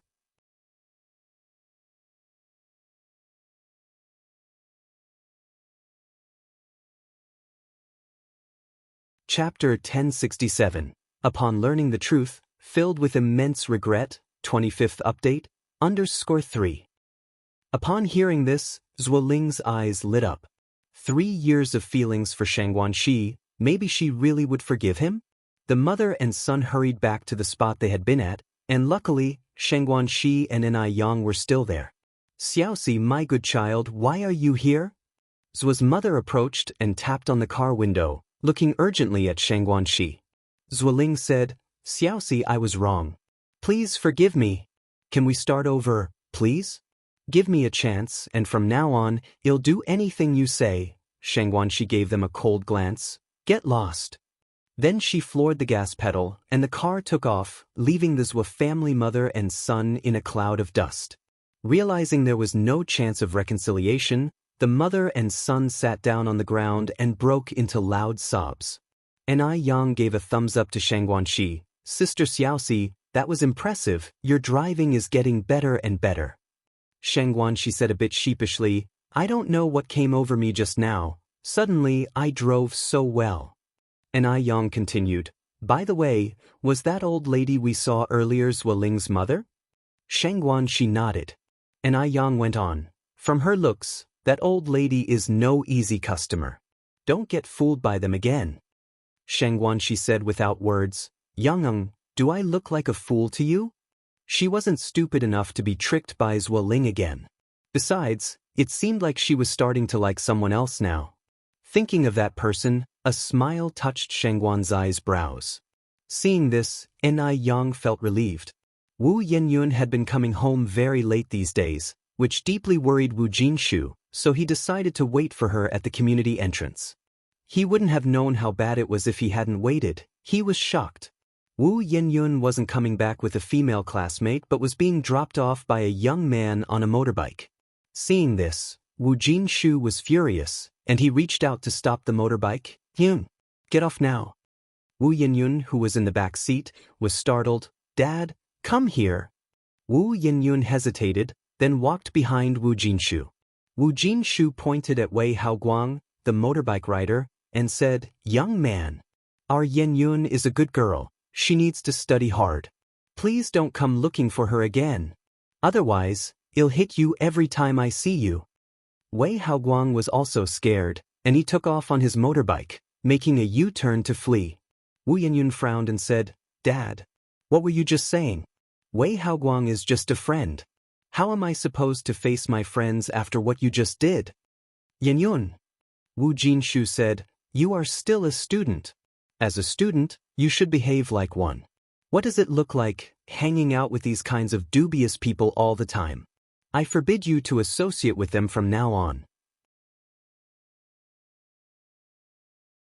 And another thing, tell me the truth. Have you not been going to your classmates' houses to study recently? Have you been hanging out with these people all this time? It's none of your business. You have no right to interfere with who I am friends with." Wu Yenyun turned and stormed off. Wu Jinshu sighed and followed behind her.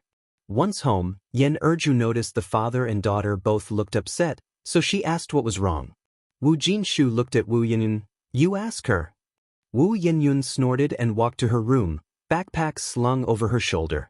Didn't she even have the right to choose her friends now? Wu Jinshu didn't understand Wei Haoguang at all. What right did he have to think so badly of him? Just because she wasn't their biological child, did that mean they could treat her like this? What exactly happened? Since Yen Erju dared not upset Wu Yenyun, she had to keep asking Wu Jinshu. Wu Jinshu repeated what he had just witnessed. Yen Erju's mouth hung open in surprise after hearing this. Wu Jinshu continued, "This child is really too confused. How can she hang out with that kind of person? She's a girl after all. What if she gets taken advantage of? And when I tell her, she actually gets unhappy.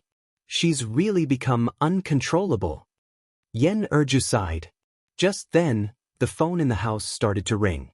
Yen Erju walked over to answer it. After recognizing the voice on the other end of the line, Yen Erju said with a smile, "Oh, it's Teacher Zhou. You were saying." The call lasted for over half an hour. After hanging up, the smile on Yen Erju's face disappeared completely, leaving her face clouded with worry. Teacher Zhou was Wu Yanyun's homeroom teacher. She said that Wu Yanyun's grades had recently plummeted severely, falling from second in the class all the way down to near the bottom. What did being near the bottom mean? It meant that Wu Yenyun might not even get into a community college. After calming down, the couple earnestly implored Wu Yenyun throughout the evening, but she still came home very late the next day. "Did you go riding motorcycles with that disreputable youth again?" Wu Jinshu asked. Wu Yenyun glared at Wu Jinshu. "I'll say it again, Wei Haoguang is my friend, and he is not disreputable." Yen Erju tried to mediate from inside. "Xiaoyan, your dad didn't mean that. He just feels that your current task is to focus on your studies. Once you get into a good university, you can hang out with whoever you want. We won't be interfering then." Yen Erju hadn't finished her sentence when Wu Yenyun interrupted her. "I don't need you to intervene even now." The next day Wu Yenyun simply skipped classes. Wu Jinshu, beside himself with anger, abandoned his work and went out to find Wu Yenyun. After searching the entire afternoon, he finally located her. When he arrived at the scene, Wu Jinshu almost went mad with fury. Drinking. Wu Yenyun was actually drinking. Wu Jinshu grabbed a glass of alcohol and splashed it harshly on Wu Yenyun's face. "Come back home with me." "I won't go back." Wu Yenyun glared back at Wu Jinshu. "I'm already of age. You have no right to control my life. Come back with me." Wu Jinshu grabbed Wu Yenyun's wrist in one movement. After much difficulty, they managed to bring Wu Yenyun back home, where she sat crying and making a commotion. Why couldn't she drink? Even Ni Yang had drunk when he graduated from high school last year, so why couldn't she? Everything she did was wrong. She felt like she shouldn't exist in this world at all. Yen Erju tried to reason with Wu Yenyun in a gentle, persuasive manner, but Wu Yenyun simply wouldn't listen. The next day, Wu Yenyun stubbornly refused to go to school. She would agree to go to school on one condition. Her parents couldn't intervene in her choice of friends. She wanted to be with Wei Haoguang.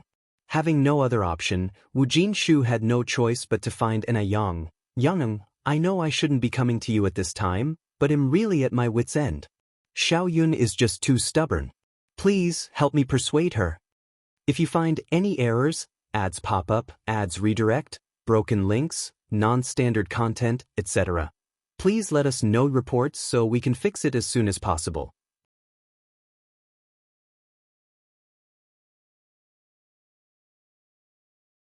Chapter 1068 Can never escape the true fragrance law. Upon hearing the words, Enai Yang furrowed her brows slightly.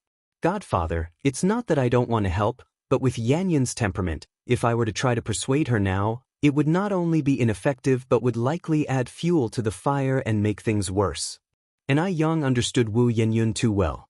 If she went to persuade Wu Yenyun now, Wu Yenyun would definitely become defiant. In Wu Yanyun's heart, she was a sinner, whatever she did was wrong. So it was not appropriate for her to appear in front of Wu Yenyun at this time. Wu Jinshu was silent for a moment. Upon reflection, what Enai Yang said made a lot of sense. Wu Yenyun hated Enai Yang so much now, that if Enai Yang stepped in, it would likely only make things more severe. Just like last time, when Wu Yenyun fell seriously ill, although it was Enai Yang who cured her, not only did Wu Yenyun not feel the slightest bit of gratitude, but she also blamed Enai Yang for saving her. With this thought, Wu Jinshu sighed, I wasn't thoughtful enough. In Wu Jinshu's heart, Enai Yang was almost like an omnipotent being, capable of solving almost any problem. So when he encountered a problem, he immediately thought of Enai Yang. But he had overlooked the most hidden danger of all. Yang, then what do you think I should do? Your godmother and I are really out of options, Wu Jinshu went on to say. Enai Yang then said, 18 is a sensitive age. Godfather, you don't need to be too nervous. If you're worried about Yenyun going astray, I suggest you take her to see a psychologist for counseling. 18 is right in the throes of puberty, and kids at this stage are extremely sensitive. To them, a small incident can often be blown out of proportion, and they can easily get stuck in a dead end. See a doctor? Wu Jinshu asked, puzzled. Yenyun isn't ill, can seeing a doctor solve the problem? Enai Yang nodded slightly. Given the current circumstances, psychological counseling is the best approach. Psychologists are different from regular doctors. Psychologists are also consultants who use therapy to deal with psychological issues. Right now, Yenyun just can't get past the psychological barrier. All right, I'll go back and discuss it with your godmother. Enai Yang continued, I happen to know a very authoritative foreign psychologist. If you decide to bring Yenyun there, I can give you his contact information. Okay. After Wu Jinshu went back, he discussed the matter with Yen Erju. Yen Erju trusted Enai Yang completely. Since Enai Yang had suggested it, it must be right. Then let's take Yenyun to see him tomorrow, Yen Erju said. Wu Jinshu put his hat back on his head. Since you agree, I'll go get that psychologist's contact information from Yang right now. The treatment you receive at the hospital can be entirely different if you know someone from if you don't. Then hurry back, she said. Wu Jinshu went to the Enai family in the dark. After hearing about the situation with Wu Yenyun, Enai Cuihua sighed. Although she had already decided to disown this daughter, seeing Wu Yenyun in such a fallen state now made her somewhat sad. The next day, the Wu family couple planned to take Wu Yenyun to the hospital. When Wu Yenyun heard that her parents were going to take her to see a doctor, she became extremely emotional. Why take me to the hospital? I'm not sick. How absurd. Completely absurd. Wu Jinshu said, Yenyun, listen to me, this psychologist is for counseling, not like a doctor who treats illnesses and performs surgery. So what you're saying is, I have a psychological problem? Wu Yenyun retorted. What's wrong with my mental state? In your eyes, am I some kind of lunatic? Ridiculous, truly ridiculous. So in the eyes of her parents, she was just a lunatic. A lunatic who needed to see a doctor. Wu Jinshu immediately explained, No, Yenyun, nobody is saying you're a lunatic. We just think that you need some psychological counseling. Yen Erju also followed up with an explanation. Yenyun, just listen to your mom and dad this one time. You're still a student, but what kind of student doesn't go to school? Isn't that a psychological issue? Wu Yenyun then said, it's something Ni Yang instigated again, isn't it? Did Ni Yang tell you to take me to the hospital? Who else but Ni Yang would do such things? Ni Yang just couldn't bear to see her doing well. It was deliberate. If you find any errors, ads pop up, ads redirect, broken links, non-standard content, etc., please let us know reports so we can fix it as soon as possible.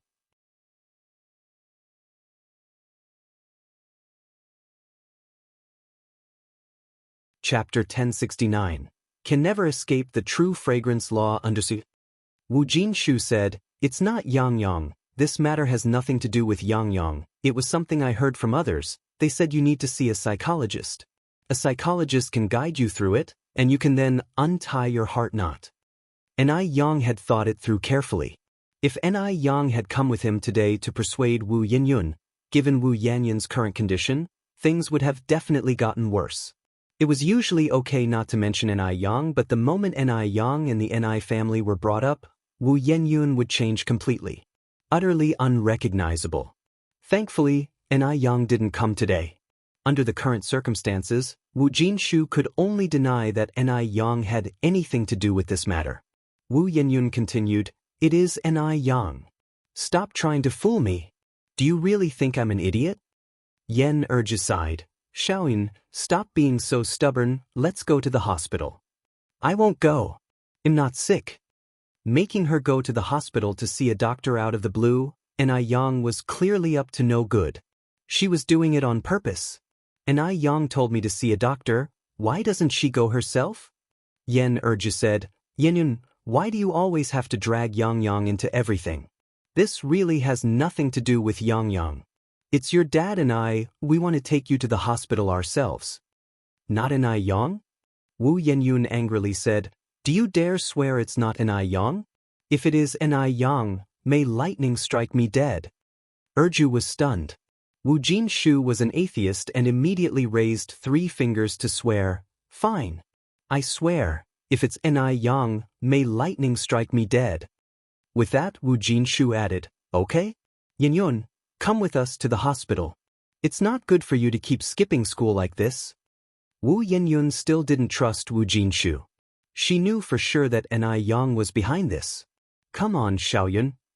Erju took Wu Yenyun's hand and began to lead her out. Let go of me. Wu Yenyun shook off Erju's hand. I'm not going to the hospital. I'm not going anywhere.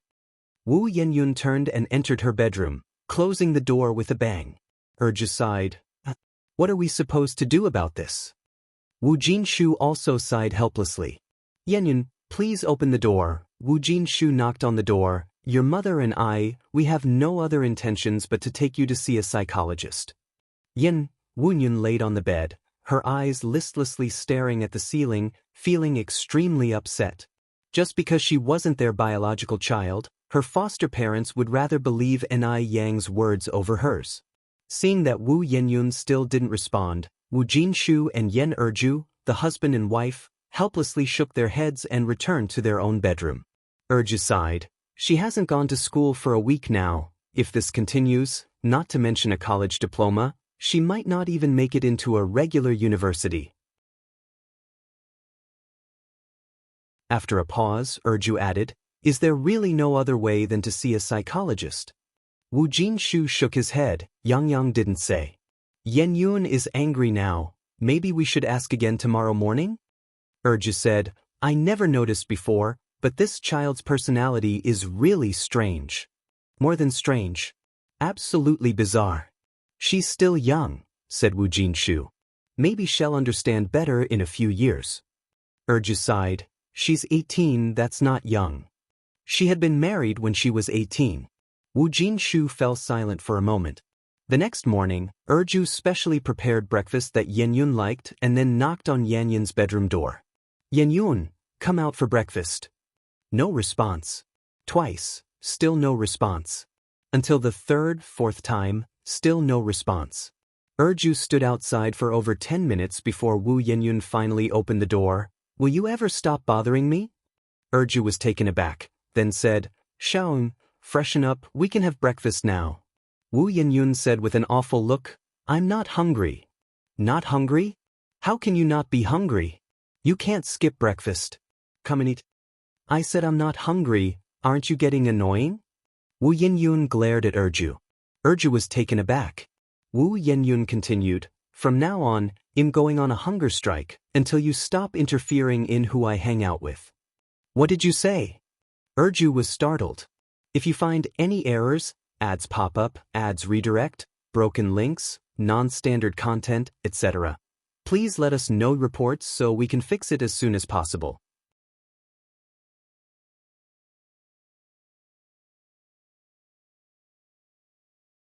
Chapter 1070. Can never escape the true fragrance law under Sui. I'm going on a hunger strike.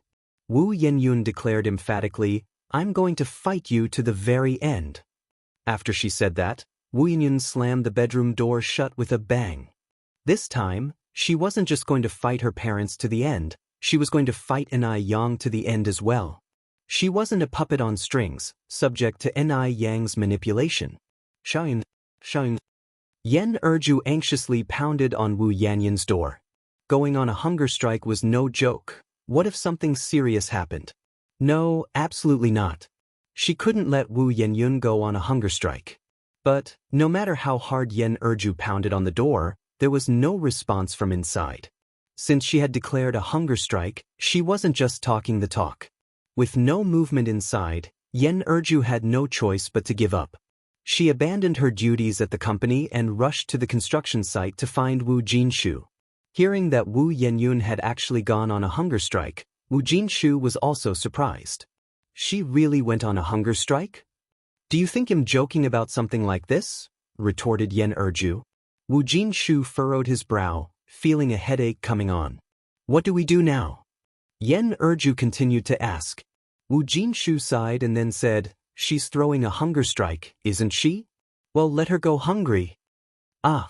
Yen Erju was stunned for a moment. Can that really work? This child is too stubborn, she must be corrected. If she wants to go on a hunger strike, let her. I refuse to believe that, when she's famished, she won't eat. Wu Jinshu was at his wit's end, having worried over Wu Yenyun a lot recently. Do we really do this? Yen Erju asked, uncertain. Yes, just do it. Wu Jinshu asserted firmly, I want to see just how stubborn she can be. Well, okay then. Wu Jinshu nodded, go back to the company quickly. The company can't run itself. Also, when you're back, lock away all the food at home, and collect the money as well. Ah. Yen Erju looked at Wu Jinshu in surprise. Since she wants to starve, let her be thoroughly starved. Wu Jinshu continued, when you go back, tell Wu Delong and Wu Erlong that they are not to secretly give her anything to eat. Yen Erju still worried, what if she starves herself into serious trouble? Don't worry, a few days without food won't kill someone. When she's hungry, she'll naturally come to us to ask for food. She's a grown-up, not a child. Why she keeps causing such trouble, I don't understand. Yen Erju hesitated, then nodded her head. After returning, Yen Erju did as Wu Jinshu had said, locking away everything edible in the house along with the loose change, and she instructed Wu Dalong and Wu Erlong not to give Wu Yenyun anything to eat. Wu Yenyun lay in bed until evening, and for the entire day, except for Yen Erju calling her in the morning, no one asked her to eat. It was as if she had been forgotten. Was it because she wasn't their biological child? Would they just watch her starve to death? Wu Yenyun gazed toward the door, her mouth curling into a mocking smile. Did they think she was making an empty threat? Then she'd show them she wasn't bluffing. Determination deepened in Wu Yenyun's eyes. The next day, Ni Yang visited the construction site and, incidentally, inquired about Wu Yenyun's situation. Wu Jinshu shook his head helplessly. Yenyun absolutely refuses to go to the hospital with us. Now, she's even threatening us with a hunger strike. A hunger strike? Ni Yang asked incredulously. Over Wei Haoguang? Wu Jinshu nodded. Ni Yang frowned slightly. Yenyun is persistent. If she says she'll go on a hunger strike, she'll do it. Normally, People can only survive 3 to 5 days without food and water. Godfather, you should be careful not to let this get out of hand. I'm aware. The feeling of an empty stomach is very uncomfortable. After a day and a half without food, Wu Yenyun felt weak all over, unable to muster any strength. Even her normally healthy, rosy lips had turned paper white and were flaking. She felt dizzy to death. She could barely lift a finger. Yet, in that day and a half, there was no sign of anyone at home. Could it be that they really intended to watch her starve to death? Yan Erju and Wu Jinshu were honest people. They didn't have that many schemes. The person behind this idea was undoubtedly Ni Yang. Ni Yang would be happy to see her starve sooner. In the living room, Yan Erju voiced her concerns. Xiaoyan has gone a day and night without food already. If this continues, can she hold out? If you find any errors, ads pop up, ads redirect, broken links, non-standard content, etc., please let us know reports so we can fix it as soon as possible.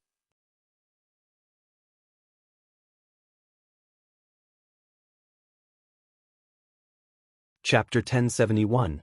Can never escape the true fragrance Wu Jinshu was also somewhat apprehensive, but he wanted to change Wu Yanyan's stubborn nature. Wait a little longer. Yan Erju sighed.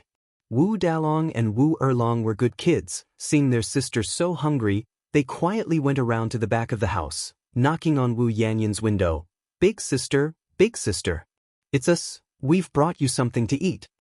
Wu Yenyun opened her eyes, looked towards the window, then struggled to sit up from the bed, step by step, feeling groggy as she walked over to the window. It took her a lot of effort to open it. Big sister, these are meat buns we secretly took from the kitchen. You should eat them quickly. Wu Dong took out 3 meat buns from his embrace, and Wu Erlong cautiously handed over a cup of warm water. Wu Yenyun weakly looked at them, her eyes filled with mockery. Did Ni Yang send you here? Is this also part of her plan? It must be Ni Yang. Ni Yang wants to see her make a fool of herself. Ni Yang wants her to give in. That was impossible. She would never give in to Ni Yang. She would never let Ni Yang succeed. It has nothing to do with Sister Ni Yang. Wu Delong shook his head. With all her strength, Wu Yan swept away the buns and the warm water. I don't need your sympathy, nor your pretense. Since you too acknowledge Ni Yang as your sister, then don't consider me your sister anymore. The buns fell to the ground, and the water in the cup was all spilled on Wu Dong. Wu Dalong's eyes turned red, ready to cry. Wu Erlong quickly tiptoed, reaching out to cover Wu Dalong's mouth. Brother, don't cry, otherwise Mom and Dad will hear. Wu Dalong pursed his lips, holding back tears. Wu Yenyun slowly closed the window, and it took her a lot of effort again to lie down on the bed. In the living room, seeing Wu Dalong's clothes all wet, Yan Erju asked in surprise, Dang, what happened to you? Why are your clothes wet? Did you fight with other kids again? Boys are very naughty, and Wu Dong was one of them. He often fought with his peers in the community. Compared to him, Wu Erlong was much more steady. No. Wu Delong shook his head. Wu Erlong spoke up. Brother didn't fight, he got it wet just now while washing his hands. Why weren't you more careful when washing hands? Quickly go back and change out of those wet clothes. Oh. Wu Delong nodded and walked towards his room. By the 3rd day, Wu Jinshu couldn't sit still anymore. Erju, has Yenyun not eaten anything these past few days? Yan Erju nodded. She hasn't even left her room. Wu Jinshu's heart skipped a beat, and he hastily took off his safety helmet. Oh no. I hope nothing bad has happened. The two rushed to Wu Yanyan's door and started knocking. There was no response inside, because Wu Yenyun had already fainted from hunger. What do we do now? It's not really going to be fatal, is it? Yan Erju was so anxious that she broke out in a sweat. Don't scare yourself. Wu Jinshu tried to calm himself down. The door was locked from the inside, and if Wu Yenyun didn't open it, they couldn't open it from outside. Wu Jinshu knocked on the door. Yan, open the door quickly. Dad promises you. Dad promises that he won't interfere with who you make friends with from now on. Will you please open the door? Yan Erju was so anxious she was in a complete mess, her eyes reddening. This wouldn't do. Wu Jinshu turned to Yen Erju. Go fetch the axe from the house. What are you going to do? Yen Erju was startled. Break the door, Wu Jinshu said. Yen Erju breathed a sigh of relief. All right, I'll go now. Soon, the axe was brought over, and Wu Jinshu smashed the lock open with a few strokes. Yen Erju rushed in. Xiaoyun. Wu Yenyun was lying unconscious on the bed. Call 120. Quickly dial 120. Wu Jinshu ran out in a fluster. The ambulance arrived quickly, and luckily, Wu Yenyun didn't have any serious problems. After receiving the nutrient solution, she regained consciousness. Xiaoyun, why are you so stubborn? Yen Erju sobbed. Looking around the room, Wu Yenyun was first startled, then asked, Where am I? This is the hospital. Yen Erju replied. Wu Yenyun thought for a moment, then stopped talking. At this moment, Wu Jinshu came in with a food container from outside. Yen Erju took the food container with both hands. Yenyun, you must be hungry, right? Have some porridge to start with? Your dad especially went out to buy this for you. If you find any errors, ads pop up, ads redirect, broken links, non-standard content, etc., please let us know reports so we can fix it as soon as possible.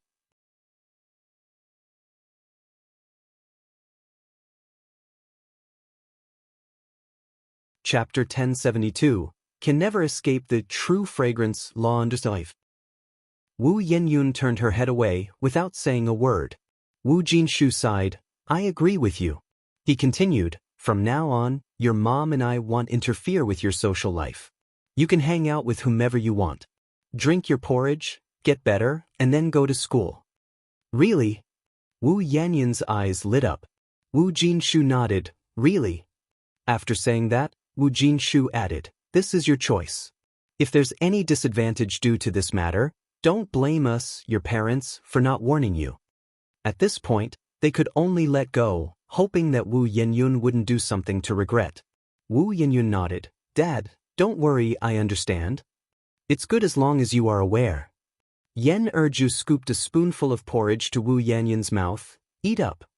Wu Yenyun then opened her mouth and ate the porridge. Days went by, and soon it was the day the factory was completed. To celebrate and to seek good fortune, Ni Yang bought a lot of firecrackers and fireworks, and also set up more than 50 tables in a banquet in the village. To ensure the quality of dishes, Ni Yang specifically chose 5 chefs from the top kitchen of the country's famous restaurant. The celebration lasted 3 days, and then the factory officially started operations.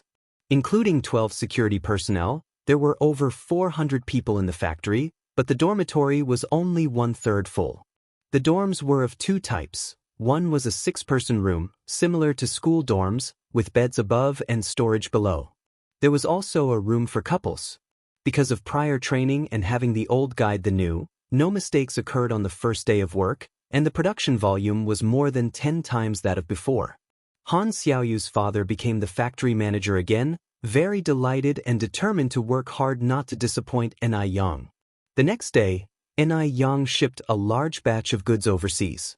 Wu Yenyun was leading a pleasant life during this period, with no one to supervise her.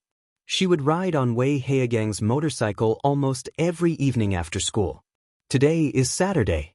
Du Jiaojiao invited Ni Yang to go shopping. Now, in early March, the weather was getting warmer, and Ni Yang wore just a cheongsam, looking stunning and graceful. Du Jiaojiao, with a face full of envy, held Ni Yang's hand. They say winter is the season to gain weight, but you haven't gained a bit, your waist is still so slim. Usually, she saw Ni Yang eat whatever she wanted without specifically dieting, yet she didn't gain weight. Ni Yang smiled and said, A good figure also needs maintenance. Hearing this, Du Jiaojiao's eyes brightened. Really? How do you maintain it? If Sister Jiaojiao is interested, I can make a list for you when I get back. Sure. Du Jiaojiao nodded. Then they went to buy clothes and bags, and finally went to the backstreet food alley to eat. Seeing how Du Jiaojiao had lived a luxurious life from childhood, this was her first time eating at a stall. I didn't expect street food to taste so good, said Du Jiaojiao, surprised. What surprised her more was that Ni Yang also ate at street stalls. She had thought Ni Yang, like her, only frequented upscale restaurants like the famous ones. It appeared she knew very little about Ni Yang. Ni Yang said, "Actually, the real delicacies are hidden in the streets, right, Sister Jiao Jiao? That stall's stinky tofu is also very tasty. Want to try some?" Saying so, Ni Yang led Du Jiao Jiao to the stinky tofu stall. Stinky tofu? That smell isn't pleasant. Du Jiao Jiao pinched her nose, incredulous. Yang, you actually eat this kind of stuff? That's too exotic. The stall owner said, "Comrade, don't just judge stinky tofu by its smell. It's actually very tasty." Ni Yang, taking the stinky tofu handed by the boss, said, "Exactly, it's delicious. Sister Jiao Jiao, try one."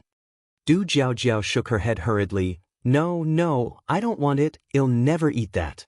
5 minutes later, Du Jiao Jiao held a skewer of stinky tofu and said while eating, "Delicious." Ni Yang. After finishing the stinky tofu, the two of them went on to stroll elsewhere.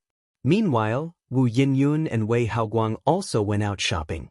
Wu Yinyun spotted Du Jiao Jiao eating stinky tofu immediately. Looking around and noting Du Jiao Jiao, Ni Yang wasn't there.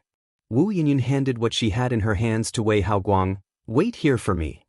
If you find any errors, ads pop up, ads redirect, broken links, non-standard content, etc., please let us know reports so we can fix it as soon as possible."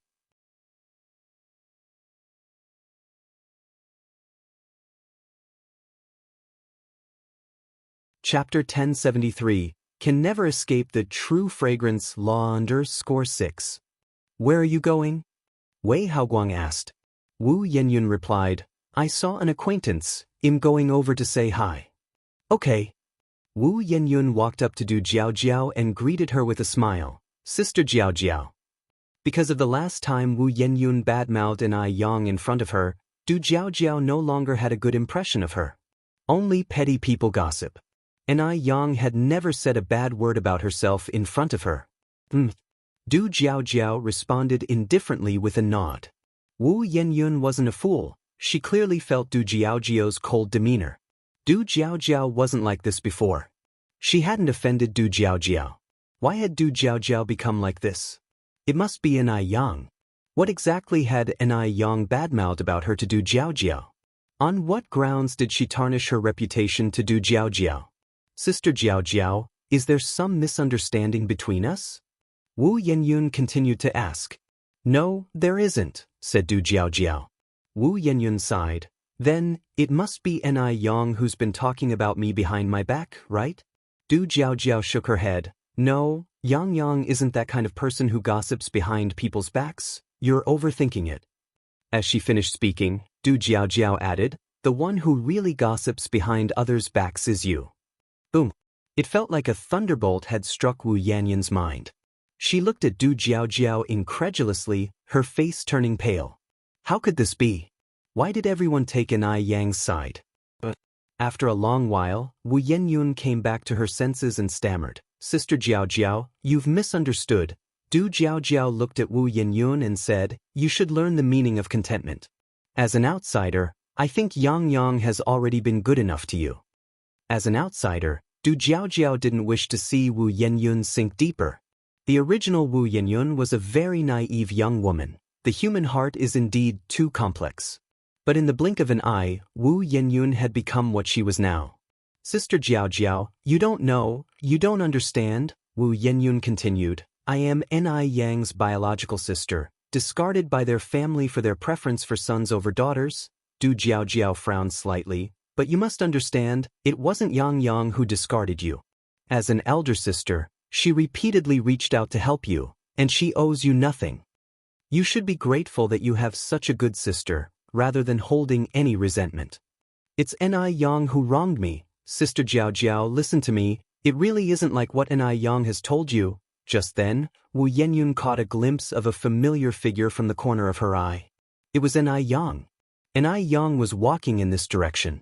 Could it be that Ni Yang had been here all along? Was she eavesdropping on her conversation with Du Jiao Jiao?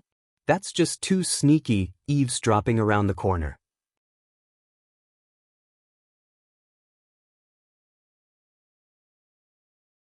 In that moment, Wu Yenyun felt her self-respect and pride were harshly trampled to the ground. Feeling depressed, Wu Yenyun went to drink with Wei Haoguang. On the way to drink with Wei Haoguang, they ran into Ni Yang, who had just returned from picking up clients at the airport. Remembering what Wu Jinshu had said, Ni Yang drove her car to block Wei Haoguang's motorcycle. "Yenyun, it's very late now. Get in the car, it'll take you home, don't let your parents worry." Wu Yenyun directly shook off Ni Yang's hand. "Scram. What are you? I don't need some random Tom, Dick or Harry meddling in my business." Ni Yang slightly frowned and released Wu Yenyun's hand. Wei Haoguang immediately revved up the motorcycle and took Wu Yenyun away from there. Ni Yang drove her car to a phone booth by the roadside and made a call to Wu Jinshu. Wu Yenyun going out to drink with Wei Haoguang had become a normal thing, so Wu Jinshu didn't take it to heart. She's been going out to drink often recently, sometimes not coming home until midnight. "Yangyang, don't bother about it, just let her be. The more you intervene, the more she'll resent you." After informing Wu Jinshu, Ni Yang had fulfilled her responsibility. All she needed to do was have a clear conscience. After hanging up the call, she stopped minding the matter. If she had insisted on dragging Wu Yenyun back home, Wu Yenyun wouldn't have been grateful, only more resentful towards her. Wei Haoguang had made plans to drink with 3 good brothers tonight.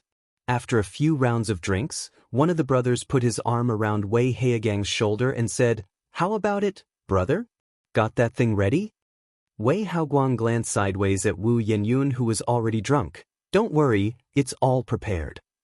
If you find any errors, ads pop up, ads redirect, broken links, non-standard content, etc., please let us know reports so we can fix it as soon as possible." You're tuning in to the Wandering Hero YouTube channel. Don't forget to subscribe and join us on this journey to catch the most captivating stories.